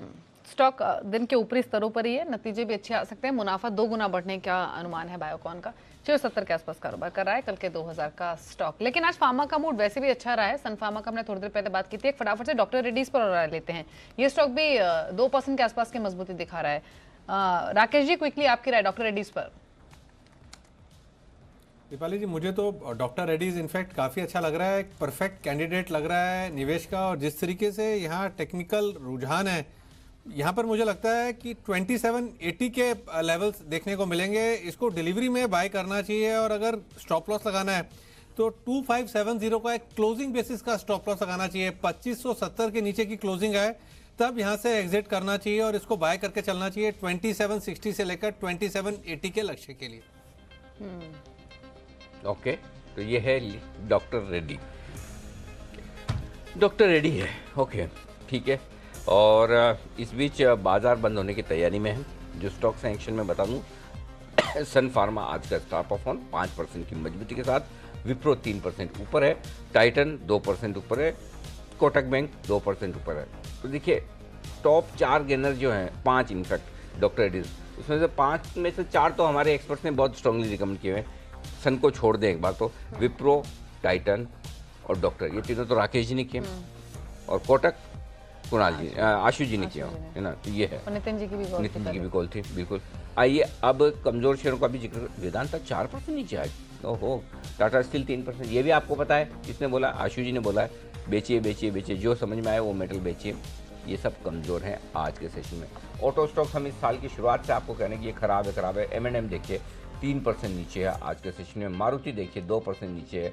सब के सब खराब ही है, कोई खास दम वाली बात नहीं। वायदा कारोबार के स्टॉक में बड़ा एक्शन है आज। पहले मजबूती वाले बता दूं आपको। स्टार है आज का स्टार परफॉर्मर, 6% से ज़्यादा की मजबूती के साथ। इंडिगो 5% मजबूत। हेवल्स दमदार नतीजे के बाद 5%। अरे ये कब बढ़ा? माइंट्री पे तो बात की भी थी हमने, विश्वेश से भी और बाद में भी। मैं भूल गया एक्चुअली। डील हो रही क्या विश्वेश जी इसकी? लग तो ऐसे ही रहा जिस तरह से स्टॉक भागा आज। 5%। इंटरेस्टिंग है। माफ कीजिएगा। तो ये है स्टॉक जो एक्शन में। आइए प्रोविजनल क्लोजिंग बता दूं, 10,917 फाइनली फिर से 10,900 के ऊपर बंद हो रहे। कोई टेंशन नहीं, बिल्कुल डरिए घबराइए मत, क्लोजिंग अच्छी है, बिल्कुल चिंता मत कीजिए। निफ्टी 10,900 के ऊपर, 27,400 के ऊपर बैंक निफ्टी बंद हो रहा है, चिंता करने की बिल्कुल जरूरत नहीं। तो दीपाली एक चीज तो अच्छी हुई कि आखिरी 1 घंटे में कोई ट्रेड नहीं लेना ठीक रहा, हाँ। है ना। क्योंकि गया भी नहीं कहीं, नहीं तो फालतू में वो डिम्पी जी की लेकिन खर्चा लग जाता है ना। हाँ, वो तो खर्चा पहले देखते हैं।